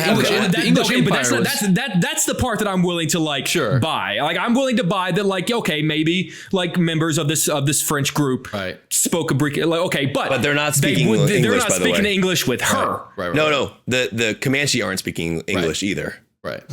But okay, so then the assumption is that this member of the French community can speak Comanche, the Comanche language. So basically your point, I agree with half of it, because so this is what I've come to understand, and it is a little convoluted, but in the beginning of the film, they set a precedent that when you're hearing them speak English, they're actually speaking Comanche in the world of the movie. Sort of like, what was the Tom Cruise movie that they sort of, was it Valkyrie? What'd they call that movie? Oh, yeah. They spoke German. Yeah. And then he just kind of melds into English. Yes. Right. So the characters, while you're hearing English, they're actually speaking to each other in Comanche the entire time. Sure. Okay. And then to Jake's point, the actors went back and redubbed, did the entire film again in Comanche, which is going to be... Which is going to be an option on Hulu this weekend. So to your point, English isn't being spoken in these scenes in the world of the movie. We just hear it. So the French part of it, I don't know how to explain. This is interesting though. So what if in the version that you guys weren't able to see, where it's all dubbed, what if the French character is speaking Comanche in that dub? Like, now that would be interesting. Because they just learned the language? Right, because Amber said in our interview that they all went back and did it. Actually, the gentleman. Then there needed to be a plot. There needed to be something described. There needed to be a like, hey, how did you learn the language of the Comanche nation? Like, there needed to be. I guess I need to see it to know. I mean, I don't know. Sean, you saw it. I know it's nitpicky, but like a major development occurs because these two people are able to communicate with each other, and that's just not something. It didn't catch me when I got to that point. To Jake's point, though. Being honest. To Jake's point, which I find really interesting, is that like I get where you're coming from, because like, for example, and this is a weird example, but I always go to Fast and Furious. Everything goes back to Fast and Furious. I mean, dude, it's all about family. I know. Family. But Fast Six. I love those movies. But there is a point sometimes, like in the sixth one, where they're on a runway and they're doing this massive action scene. The longest runway in the world. Yeah, and at the end Did you of the ever day, see that map that shows a runway Right. and it shows it going from like France across Russia? right. But at the end of the day, it's a Fast and Furious film, and I get that it's ridiculous, but that bothered me. And so like to Jake's point, I get it. Like if something like, it's weird. You're watching a Predator film. It's a sci-fi film. And if it were just like a quick whatever conversation, but it's not. Like things occur in that conversation that had there been a language barrier, which there would have been, it would not have been allowed to occur. Okay. I'm trying to unpack this because essentially if you think of the world as the characters all speaking Comanche, so then how does that scene play different? So theoretically in that moment, they're not speaking English. The French are speaking French, and the characters are speaking. The other characters are speaking Comanche. When you watch it in English and the characters speak French, they don't give you French subtitles. Actually, weirdly enough, I was actually watching it with a young lady who speaks French, and she was able to translate the movie, which was fantastic, which was awesome. I think we should talk more about the movie and get off. Sorry. It's fair. It's fair to have a nitpick. That's my knock, and I'm curious as to what other people's thoughts are. I'm gonna guess that in the Comanche edit, that French character is going to be speaking to them in Comanche. It could have been solved with a line of like, "Hey, like, but like, why wouldn't Mr. they Frenchman? Know? Like, wouldn't like? Why? I haven't seen the scene. I haven't seen the movie, but like, is there anything in the movie that would lead you to believe that they just didn't happen to learn that language because that's where they were? Well, I mean, you're told in the beginning that the characters are all speaking Comanche, so the question would be, I'm saying it could have been resolved in one line. Could have been like, "Oh, you speak the." But like that's a little much, right? Why can't they just speak the language? I think this is an interesting discussion, by the way. I'm glad Jay brought this up because the language is a huge part of this movie. But I'm just saying, like, is there any reason why we couldn't just believe that this character can speak their language and that's why they're speaking to them? It's true. No, it's not wrong. I mean, if they're all speaking Comanche and that's the characters are, then that would probably make the most sense. I'd like to bring up two very important points that Jake overlooked. I want to talk about the movie too on a positive point as well. But you go ahead. One, there is a very good doggo in this movie. Who looks like Daenerys? She looks like Daenerys and is an excellent, excellent doggo. Two, Amber Midthunder is going to be a star. Yes. Incredible. She is going to be a star. She is physically gifted. She's a warrior. I mean, like that's what I think is missing from most of the Predator films that we've seen to date. Yes, that's a good point. By design, is someone who is legitimately formidable enough to survive against a predator. And what I loved about the decision to set her in the Comanche time is the weapons that are available to her. Oh yeah, just like the axes and like they play with wood so well. Like just like a tree taking an axe is like it's the training. So how great cool, is the man. sound design? Oh, the sound design of weapons flying through the air and burying themselves into trees is outstanding. That shot, speaking of sound design, of the tall grass, as they're running, and then the switch from the blood to the normal, like that is such a cool. Like Dan Trachtenberg is amazing, by the way. And if you haven't seen 10 Cloverfield Lane, clearly check it out. But like. This, go ahead, Sean. But you're right. The sound design is absurd. Well, I was just gonna say, like, I want to give as much praise as possible to her because I think what makes a really good Predator film is having a formidable opponent to go opposite the Predator. And I 100%. think that she was fantastic. But it also reminded me because just when you watch it and when you see how it's paced, the cinematography, the use of location, and you're like, oh, that's right. You can give genre material to a gifted filmmaker and they're going to make it really good. Mm-hmm. Like it could be the seventh Predator movie, but as long as it's a talented filmmaker, like Dan Trachtenberg is obviously turning out to be, he's going to make an extremely entertaining film. And I'm going to be extremely mad for the next few months that we never got a chance to see it on the big screen. That was my first thought when it went to credits was like, damn, that would have been good on the big screen. Yeah. Well, and I watched this today on a laptop screener. And still was just riveted by it, and so would love to have seen it in its proper format. I'm sorry, Kev. Go ahead. You're up. No, you're not. You don't have to say sorry. I cut you off. I was shocked by this movie. So first of all, like my journey with this film has been really interesting, and I told Amber Midthunder and Dan Trachtenberg this is like I can't believe they gave away that bear scene in the trailer initially, but then when you see the movie. That scene is even more insane. Like they It was probably Dan Trachtenberg gave a great answer about this. I need to post this. He said I asked him, as a filmmaker, to give that scene away in the trailer, like that's a big scene that you kind of want to have as a moment in the movie. But luckily, when you watch the film, it's a much longer scene, as you guys have seen. Mm-hmm. And he compared it to Terminator 2.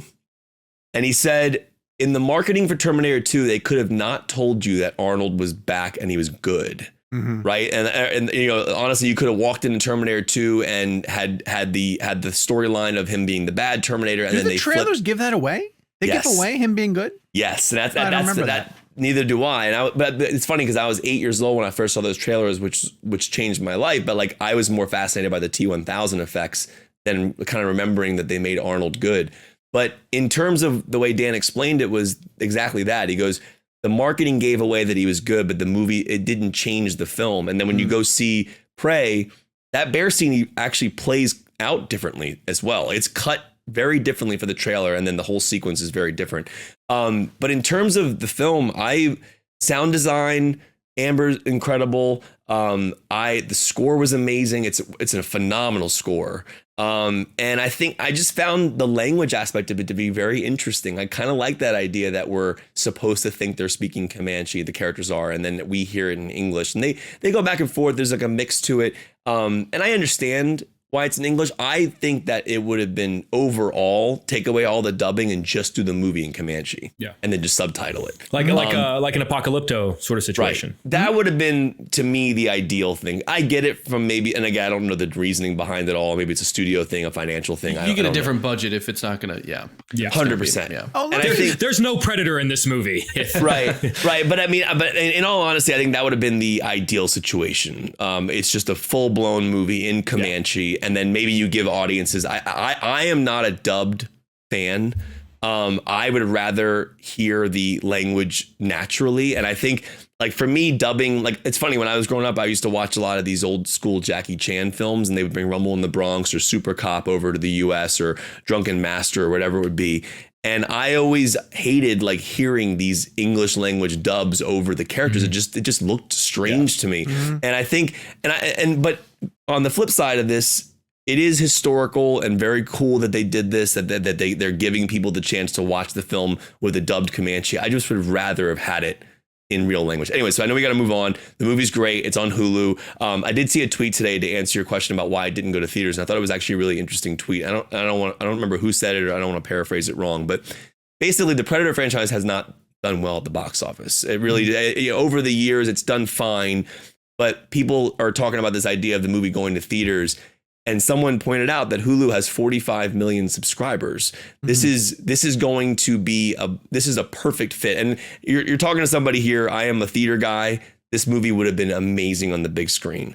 But I'm also thinking about it from a financial standpoint. I don't know how well Shane Black's film did. I don't think it did that great. I don't think it did well at all. Yeah, and I mean, the first Predator obviously is a masterpiece. McTiernan's amazing. By the way, date that shit. Give people an option. Sure. And listen, you're talking to somebody who's always theatrical. I'm just thinking of the logic. I understand. This was a tweet that I saw that kind of explained it in a better way. Mm-hmm. But going back to the first Predator, this is the best since McTiernan's, and it's amazing. I do like Danny Glover's movie actually a little bit. But going back to McTiernan's film, just last thing I'll say about this is that top 5 Silvestri scores, maybe 3? Predator? Ooh. That's one of the best scores of all time. I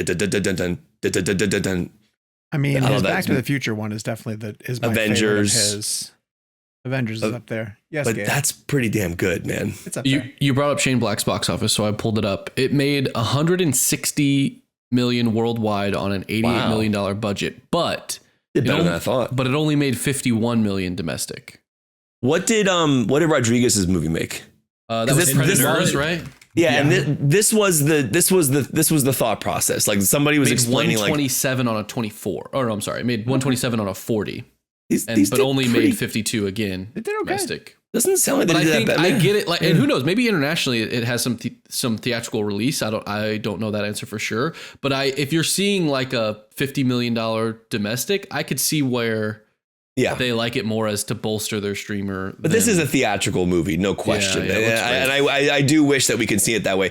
Also, I don't know if you guys saw this, and I know we don't pay attention to too much news outside of our box office, but there was a film that opened in China this weekend. I think it did $148 million in its opening weekend. It was called like Moon something.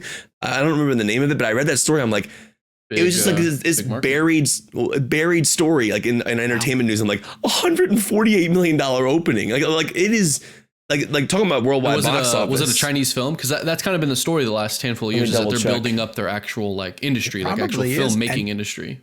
And so many US blockbusters are not getting time on Chinese screens. Here we go. Yeah, check this out. So the movie was called Moon Man. It's a heartbreaking sci-fi comedy about a Chinese astronaut who believes he's the last human. This is from Hollywood Reporter. But yeah, it had $148 million opening. That's incredible. That is dude, literally saying, THR is saying analysts expect the movie to make $600 million or more. I've never heard of this film. Like that's amazing. Guys, before we move on from Prey really quick, can we just address, and again, I love this movie and I don't want to knock it, but the biggest problem the movie had is that it didn't end with credits of all the characters turning around and looking at the camera and smiling and giving like a thumbs up at the screen, which totally, if you learned anything for the original Predator, that totally suits the mood, is watching all of these people die and then have them turn around and like smile to the camera and like point. It would have been really great if Dan Trachtenberg did that just as an homage. But who would have gotten Nobody would have gotten it. Yeah. The whole audience that's clicking on the new movie for the weekend goes, all of them just like giving like a giant thumbs up to the camera. Is there a more badass shot in film history than Arnold and Carl Weathers' arms coming together for that handshake? That's what it looks like when Gabe and I are the muscles in our arms. Yeah. That's how we greet each other. Yeah. That shot is just so badass. So good. Okay, so that is Prey. We're going to take a quick ad break, and on the other side, we are going to talk about Bullet Train. All right, Kev, keep the train going. No pun intended. The Bullet Train. And let us know how Bullet Train is. Mike Ryan, someone we were friendly with, a colleague of ours, said, I can't believe this wasn't called Snakes on a Train, which is such a great, because the movie does have a snake in it, which is like even crazier. I loved this film. I was like, I didn't know what I was getting into when I sat down, because the trailers have been, I didn't love the trailers for this film. I didn't think the trailers were that great. I thought they were really stylish. The second one was better than the first. I didn't like the first trailer. But the trailers also don't really give you the exact tone. The movie's really violent, like a really brutal R-rated action film that is like shockingly, Jake and I were even talking about how they got an MPAA R rating on this, because Atomic Blonde is pretty ruthless too. But this one is nasty violent, like some of the times. And I think one of the things I love about this film, well, first of all, is Brad Pitt is so damn good in this, and it's like one of his. It's just such a fun performance. He's great in it. He has his own tattoos on from himself. Like it feels like it's partially Brad Pitt, but then the other. It's kind of like his Lost City character kind of continued, I would argue. Oh, sold. In a he fun was my way. favorite part of that movie. Me too. And I think I think David Leitch. So as you heard in our interview with David Leitch, one of the reasons why I love him and Chad Stahelski and the work they've been doing is you're coming at action from a perspective of somebody who has been on the other side of the stunt choreography and the action. That's why I put on John Wick 3 the other day, and you watched that scene that Chad Stahelski directed with the dogs and Halle Berry, and you're talking about these phenomenal like wonders of just pure choreographed action with real dogs biting people's crotches. And check out our Chad Stahelski interview for John Wick 3. He was really wonderful. But David Leitch, on the same flip side of the coin, he was Brad Pitt's stunt double in Fight Club, so he understands action. And for a director to be behind a camera who can operate in a world where choreography is important, where we're not doing all these quick cuts of action, you feel it more. And also, you gotta give David credit for juggling so many characters that I also was fully invested in. I thought Joey King's character was great. I thought Aaron Taylor Johnson and Bryan Tyree Henry were fantastic. Michael Shannon's great. Sandra Bullock's great. I mean, Michael Shannon's in this movie? Michael Shannon's great, and he's in the trailer. It's not a spoiler. Great. But he's great in it. And I think it's an R-rated film, and it's so well done. And as David told us in the interview, they used like the Mandalorian technology to shoot it, which they had this like train on a stage, and they went to Japan and actually shot actual real exteriors and then blew them up onto the screen. That's cool. So when the actors were in the fake train, they were looking out the window at real footage that was shot versus like a blue screen, which is kind of like how The Mandalorian was done as well. It's a really interesting technology. So many movies are going to be done moving forward. Cool. This is the new technology. But also take advantage of this. It's kind of like an upgraded version of how they did it back in the day with rear projection, and even Quentin Tarantino tells us in our interview that you're going to hear about how they shot the Bruce Willis scene in Pulp Fiction when the background was behind him. That was very different, but similar in concept, where something's really out there, like in Interstellar when they're looking out the window of the ship. That's real photography that's being or images that are being put onto a screen. So anyway, so Bullet Train, I was really impressed with it. It's frenetic, it's violent. Brad Pitt is fantastic. I would love to see more of this character. I would continue watching this character in different movies, maybe a prequel, go back to his earlier roots. There's a lot of cool things in here. I think Jake agrees. I was super impressed with it. It's beautifully shot by Jonathan Sela. Amazing DP. Yeah, it's really well done. I also thought Bad Bunny was great. I mean, it's fun. It's brutal, but it's fun. Kev, I want to pick up on the point that you were mentioning about directors with experience in fight choreography, because the last couple of nights I've been watching the Expendables movies, which are now available on Hulu. And these are examples of a director, in this case, Simon West, who directed the second one, who doesn't seem like he has a lot of experience with fight choreography whatsoever, because there are a lot of shots that I'm paying really close attention to. And maybe it's Stallone, maybe it's the age of Stallone, where it's not Stallone right in the scenes. There are really brutal fight scenes where you only see Stallone's character from behind. And the cuts are there's probably 30 cuts in like 5 seconds. It's just, and then like they'll turn around to Stallone and he'll be like racing. So like there's one on a plane where he's fighting a guy in the plane, and it's clearly not Stallone. It's a young man who's moving around and beating the crap out of this other dude. And then they turn to Stallone and he's like winded as he gets back to the passenger seat. Like he just fought. And he's like, he's got to sit down. Dude, have you seen you can feel it. Steven Seagal movies? No. Whenever it'll be like a close up of Seagal and then zoom out, and for some reason somehow the character has lost like 50 pounds, and then like zooms in and he's like just like chopping away, and then it zooms out and the dude's like 50 pounds lighter, and Do you guys remember the Mad TV sketch with Steven? There was a guy who played Steven Seagal, and it is one of the funniest sketches of all time. I don't remember the actor's name who plays him, but like he goes into this restaurant and like he's being Steven Seagal, and there's this like old lady, probably in her 80s, who like is having a cup of coffee, and she steals some of the sugar out of the bowl to go with her, and he like looks over her and he goes, "No chance." He goes over and like beats her up, like in a really like a joking way, but it was just, I don't know. I always think of Steven Seagal. I think of that Mad TV sketch, and it makes me appreciate action directors all the more, having watched some of these Expendables. Jakey, you texted when you came out of Bullet Train that you love Funny Pitt. It's just, I mean, the word fun, is that starring Tom Hanks?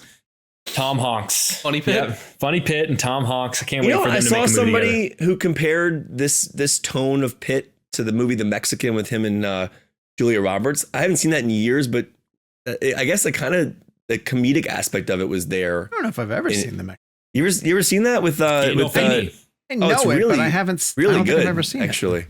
Yeah, anyways. No, I genuinely absolutely love this movie. I just had a blast from start to finish. Like within 90 seconds, you get a vibe of like, oh, okay, this is what kind of movie it's going to be. But the thing that I think it's not getting enough credit for is just how layered and complicated the story is, but how well it's handled. I mean, you can tell from the trailer that the train encompasses a pretty wide cast of characters, all of which have different motivations for getting this briefcase.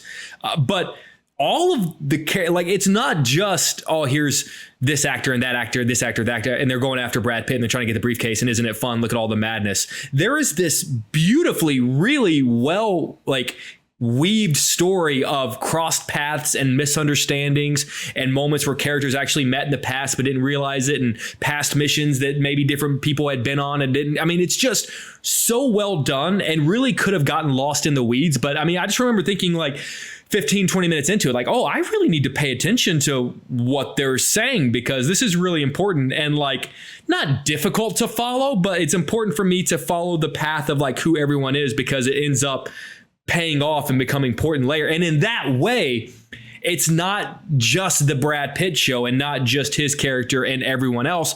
All of the characters, whether they've got 10 minutes of screen time or they're in the entire movie, are given layers and motivations and things that move them forward so that no matter what it is that happens to them, you at least have some kind of visceral emotional reaction one way or the other. Like that aspect, look, there's a lot of aspects of it that were like the violence and the style and all that like were top tier, and I expected them to be top tier because of the people involved. So I think the thing that I love the most, because it surprised me the most, was just how good the story is, because based on the marketing in the trailer, I really thought it was just going to be strangers on a train, like beating the crap out of each other. Yeah, there are twists and turns and a very well structured script that I can only imagine had to be. You guys know that that meme of Charlie Day from It's Always Sunny when he's like clearly like jacked out of his mind and he's got all the note cards tethered with string to all like the boards. Like, that's how I pictured it has to be, trying to keep all these storylines together. It's very well done. Kevin, it's funny. I'm actually a little surprised to hear you say how much more you like the second trailer, because there are a lot of things that they show in the second trailer that I really would have loved if I just had not known. And I don't want to say them in case anyone hasn't seen the second trailer, but I liked the first trailer. And then whenever I saw the second, I was like, oh, it'd been cool if like I didn't know thing X, Y, and Z were going to happen. So that would be the only thing I would say, is that like the marketing has not been great in that it shows too much. And I feel like it's not really showing just how great and intricate. But Kevin, I have to give you credit because, and you haven't said it yet, but when we got out of the movie, you summed this movie up perfectly, and you said it by saying that it's if Quentin Tarantino and Guy Ritchie had a baby, and that should be on the poster. That's if that doesn't sell, if you listen to this podcast and that doesn't sell you, then I don't know. I mean, I think that's the perfect way to describe it. Yeah, it has like in terms of character, it's like a Guy Ritchie movie. In terms of like action and music, it feels like like violence, like very Kill Bill. In a way. The book. Which one? But it's Bullet Train. It's based on a book. Yeah, look, Kev, look, there's Ladybug. See, and all these, all the movies that David Leitch and like Chad Stahelski make, they come with these like really profound messages about the Ladybug. I didn't think about the seven. The quote on the back of the book says it has a Tarantino meets the Coen brothers feel to it. Well, there you go. Right, are there really 7 things in the back of the Ladybug? Go to the Ladybug on the back of the book. You know the 7 things there in the movie? 3, 4, 5, 6. I see 6. Huh. Remember that the dialogue in the film about what the 7 sorrows of a ladybug? I thought that was interesting. Anyways. All right. Well, we're going to shift to the blend game this week. So both boys recommend Bullet Train. I haven't had a chance to see it. I'm probably going to see it this week because I'm looking forward to catching up. I mean, it's no bodies, but we are playing hashtag. I don't like this. I don't like you throwing shade. Sandra Bullock blend. Sandra Bullock blend. Because if you listen to her, I did on purpose. That one I did. I'm not so sure you did. I know based on your track record on the show. Sandra Bullock. You always give her a flair. Sandra Bullock. ECU pirate. She's an ECU pirate, by the way. And apparently a very posh British person, according to you. Sandra Bullock blend. And I'm going to go first, because I haven't talked in a long time. he's back, ladies and gentlemen. He's got the power. The key. The key. I'm going to go with speed. Anyone else going with speed? I did. What? No way. I would. Kevin, I thought you were going with Gravity.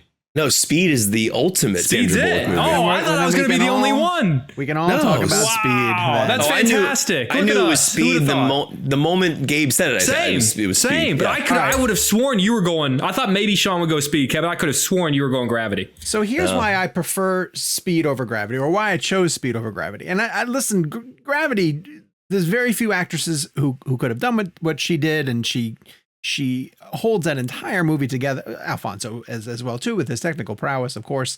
But that's a one-woman show. You know, she's terrific in it, and in so many different scenes, and keeps you riveted and compelled. But at the same time, she does the exact same thing in Speed. Like, that is a thankless part that most other people could take and do the bare minimum with. But she right down to like the just early decisions, early character choice decisions, the way that she avoids Cameron from Ferris Bueller by pretending that she sat in gum, and you know, the bonds that she forms with these like emotional, sentimental bonds that she forms with the other bus passengers, taking over the driving and finding a way to make it a bit of a flirtatious sort of thing with Keanu Reeves. They have chemistry. Like, people come out of that movie and talk about their chemistry when they're supposed to be in a life and death situation, and not like in a forced way, not like in the middle of a massive dramatic action scene. They're like trying to force this relationship down our throat. It's very organic. Absolutely. And that's all credit to them. Like, I don't know if that's all in the script or if those two just figured out a way to play it so that it could both be harrowing and you care. Those are the two you want to see survive, right? And we all know that Speed should have ended when the bus came to a close. Yes. Like, the last 15 minutes or so are dragging it out. Why did you guys choose it? Kev, why'd you choose Speed? Well, Speed was a big movie for me. I was 10 when I saw it, or 11. Like, it was like, you know, I didn't know who Keanu Reeves was. I didn't really know who Sandra Bullock was at the time. And that was like my introduction, essentially, in my world, to those actors. And you're so right. Like, she is such an anchor and an important aspect to that film. And I love the dialogue. And she's literally playing the most important part in the whole movie. She's driving this bus and can't go under a certain speed limit. And the tension and the way she carries that sequence. And we all know that no one's really driving a bus that's going to blow up, you know, if it goes below 55 miles per hour, but she makes you believe that, right? Like, she makes you believe every aspect of it, even that jump sequence that they have. She sells it all. And like, you can't sell that stuff unless you're really, really good at your job and really good as an actor. And I think you're right. It's a 90s action film where, like, she really, to me, that's the moment that I really fell in love with her as an actor. She was amazing in that film. But also just, I really feel like at the end of the day, she's really the one who kind of saves everybody. Like, at the end of the, you know, Keanu Reeves is there on the bus, but she's the one operating. She's the one driving. And I think, to me, like, she's the anchor. She's the important aspect of that story. But also, just, I love that movie in general, and she's just phenomenal in it. If I were to argue her best movie, it probably would be Gravity, just based on the things you said just now, which was how much she carries that film on her own, essentially. But Speed is a dueling importance of performances. Her and Reeves are so damn great together. And then when you watch Speed 2 and you don't, and it's funny because, like, obviously it's not a great movie, and it really has nothing to do with Sandra Bullock. It's just the script and story issue. But overall, I just think Speed, when I think of Sandra Bullock, it's the first movie I go to. It's the first movie I think about. I can see her in the driving seat right now.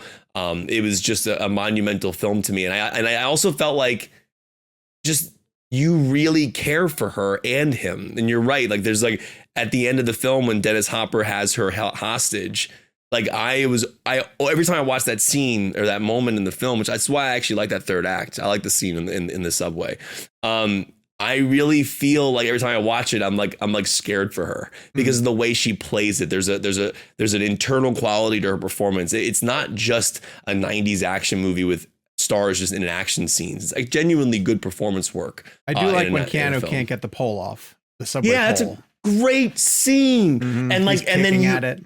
Right. And there's a moment where, like, you really see them give up. Like, you know what I mean? Like, and like, I think, I'm glad you brought that up. That's kind of what I was getting towards, is really kind of how emotional and well performed these scenes are when they really don't probably have to be. You know, we're in the middle of an action film, but when you have talented actors, that's why the MCU is so great. When you throw Robert Downey Jr. in Iron Man, you're giving a phenomenal actor the chance to bring a character to life that could just be, like, not thrown away, but like, you know, to give somebody that depth. So I just always loved Speed, and I think the characters are great, and they don't have to be in a film like Speed, but I just think it really works. So. Brendan marathons The Simpsons on Disney Plus, and every once in a while, he'll come down and watch one in the living room. And so I'll sit and watch one with him. And there was a joke on one of them that Milhouse was in front of a television set and it had Speed on. And he turned to Bart and he said, this movie's just like Speed 2, except on a bus. It's really funny. That's funny. Jakey, why'd you go with it? I mean, honestly, you could teach like a college course on the simplistic perfection that is Speed. Like it just everything about this movie lined up. Like, you know, the plot is quite simple. It's a bus that can't go under 55 miles an hour. You've got two leads that have the kind of chemistry that like a producer for a film can only pray for. So everything about it, like it's not overly complicated. It's just everything about it is just a pure spectacle, theatrical experience in mind. It's so well done. Also, one of the things we haven't touched on that I am always reminded of when I watch Speed, it's one of the best scores of all time. Like that Speed theme is fantastic. And the reason I chose this, particularly for Sandra Bullock, is that she is, you know, a lot of times, particularly for movies like this that have these high stress situations that sometimes might be hard for us to wrap our head around, is that there's a character that kind of represents us, right? Like they're our way in. They kind of represent maybe what we might do in that situation. And what I love about Sandra Bullock is that she is that. I feel like she's the vessel for us to put ourselves into this situation. But she's also, in a way, this like idealized version of who we hope we would be in that moment. Like she handles it in a very human, realistic way.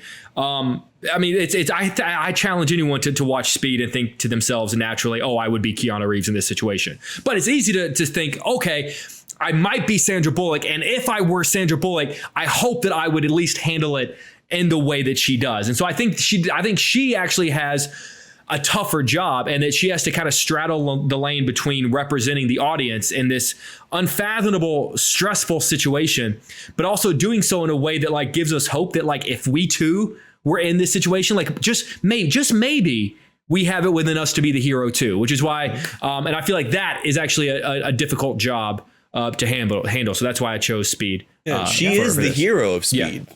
Really, she is like that is, you're so right. Like she carries that film. All right. Audience picks. Julia, Amanda Young, and Kimberly Sue, and many others went with While You Were Sleeping for Sandra Bullock blend. Stephanie said 28 Days, noting that it is an underrated movie with a great performance by Sandra Bullock. Actually, it is really, really good. William says The Heat, co-starring Melissa McCarthy. Dave Hammer went with Miss Congeniality. And then Harry Lichtman, Andy Travers, and many others went with Gravity. So thank you very much, everybody, for participating in Sandra Bullock. Gravity is her best movie. Yeah. But Speed is my favorite. Yeah. I think that's fair. I would rather watch Speed, which I might actually watch tonight. It's a near perfect movie. It is damn good. Last 15 minutes drag on a little. All right, for next week. I love the last 15 minutes, man. I don't know what you're talking about. On Twitter, use hashtag Book to Movie Blend. Do I feel like we were going to do Book to Movie Blend? Yes, we had to skip a show, and then a blend game that we were obligated to came up, so we didn't end up playing Book to Movie. Right. Is the Snyder Cut movie based on your book? Yes. Okay. No, the article on Snyder that was written a couple weeks ago is based on his book. Gabe, is this one of those situations where we are to interpret it as we choose? Is it a matter of like, oh, it's the movie so much better than the book? Is it a situation where movie is what is the criteria is book turned into a movie? What is your favorite film that was a book? Before it was a movie. Yeah.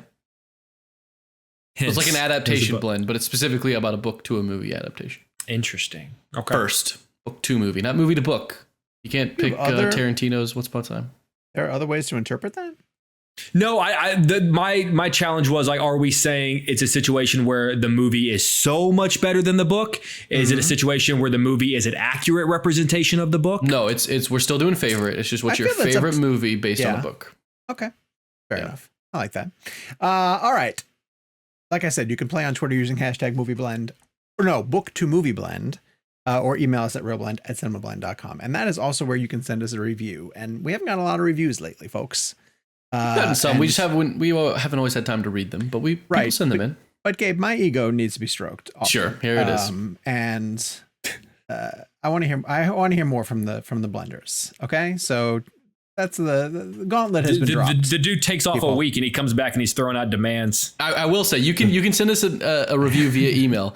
But the best way to help the show is to drop 5-star reviews on Spotify and Apple Podcasts. On Apple Podcasts, you can write a review as well. which we will get those and we'll read those. But if you submit them through those platforms, it does help the show a lot. Either way, we appreciate your support. Send us an email. This incredibly positive new review says, hello, Sean, Jake, Kevin, and Gabe. My name is Gavin Gouge, and I am from Knoxville, Tennessee, just like Quentin Tarantino, with an exclamation point. I can't remember how long it's been since I first discovered Jake's interviews, but I couldn't believe it when I realized that there was an actual occupation where you could get paid for watching movies. I feel the same way down every day with your cinematic heroes. Then I found Kevin's interviews. All these reviews start with, I found Jake and then I found Kevin. That's why I went and saw bodies. I went and saw bodies. You saw bodies twice, man. Yeah. So you're ahead.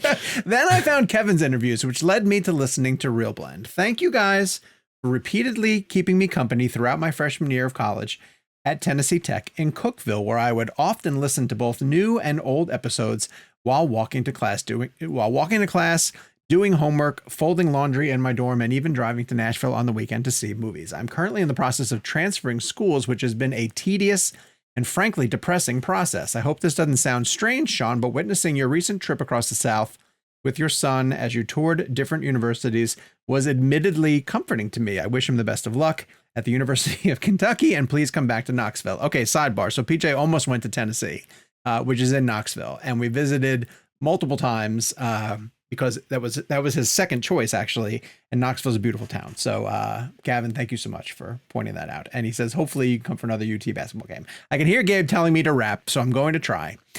Kevin, your passion for what you do is truly infectious. I cannot tell you how much my knowledge has broadened through your obsession with practical effects, different cinematographers, and aspect ratios. Sean, your book was a gift for my recent 19th birthday, so I'm anxious to begin reading and cannot wait for With Great Power. Jake, where do I even begin? You truly are my hero. All right, I think we can end this now, right? Can't we? Your questions are so thought-provoking and inspirational to a young journalism major like myself.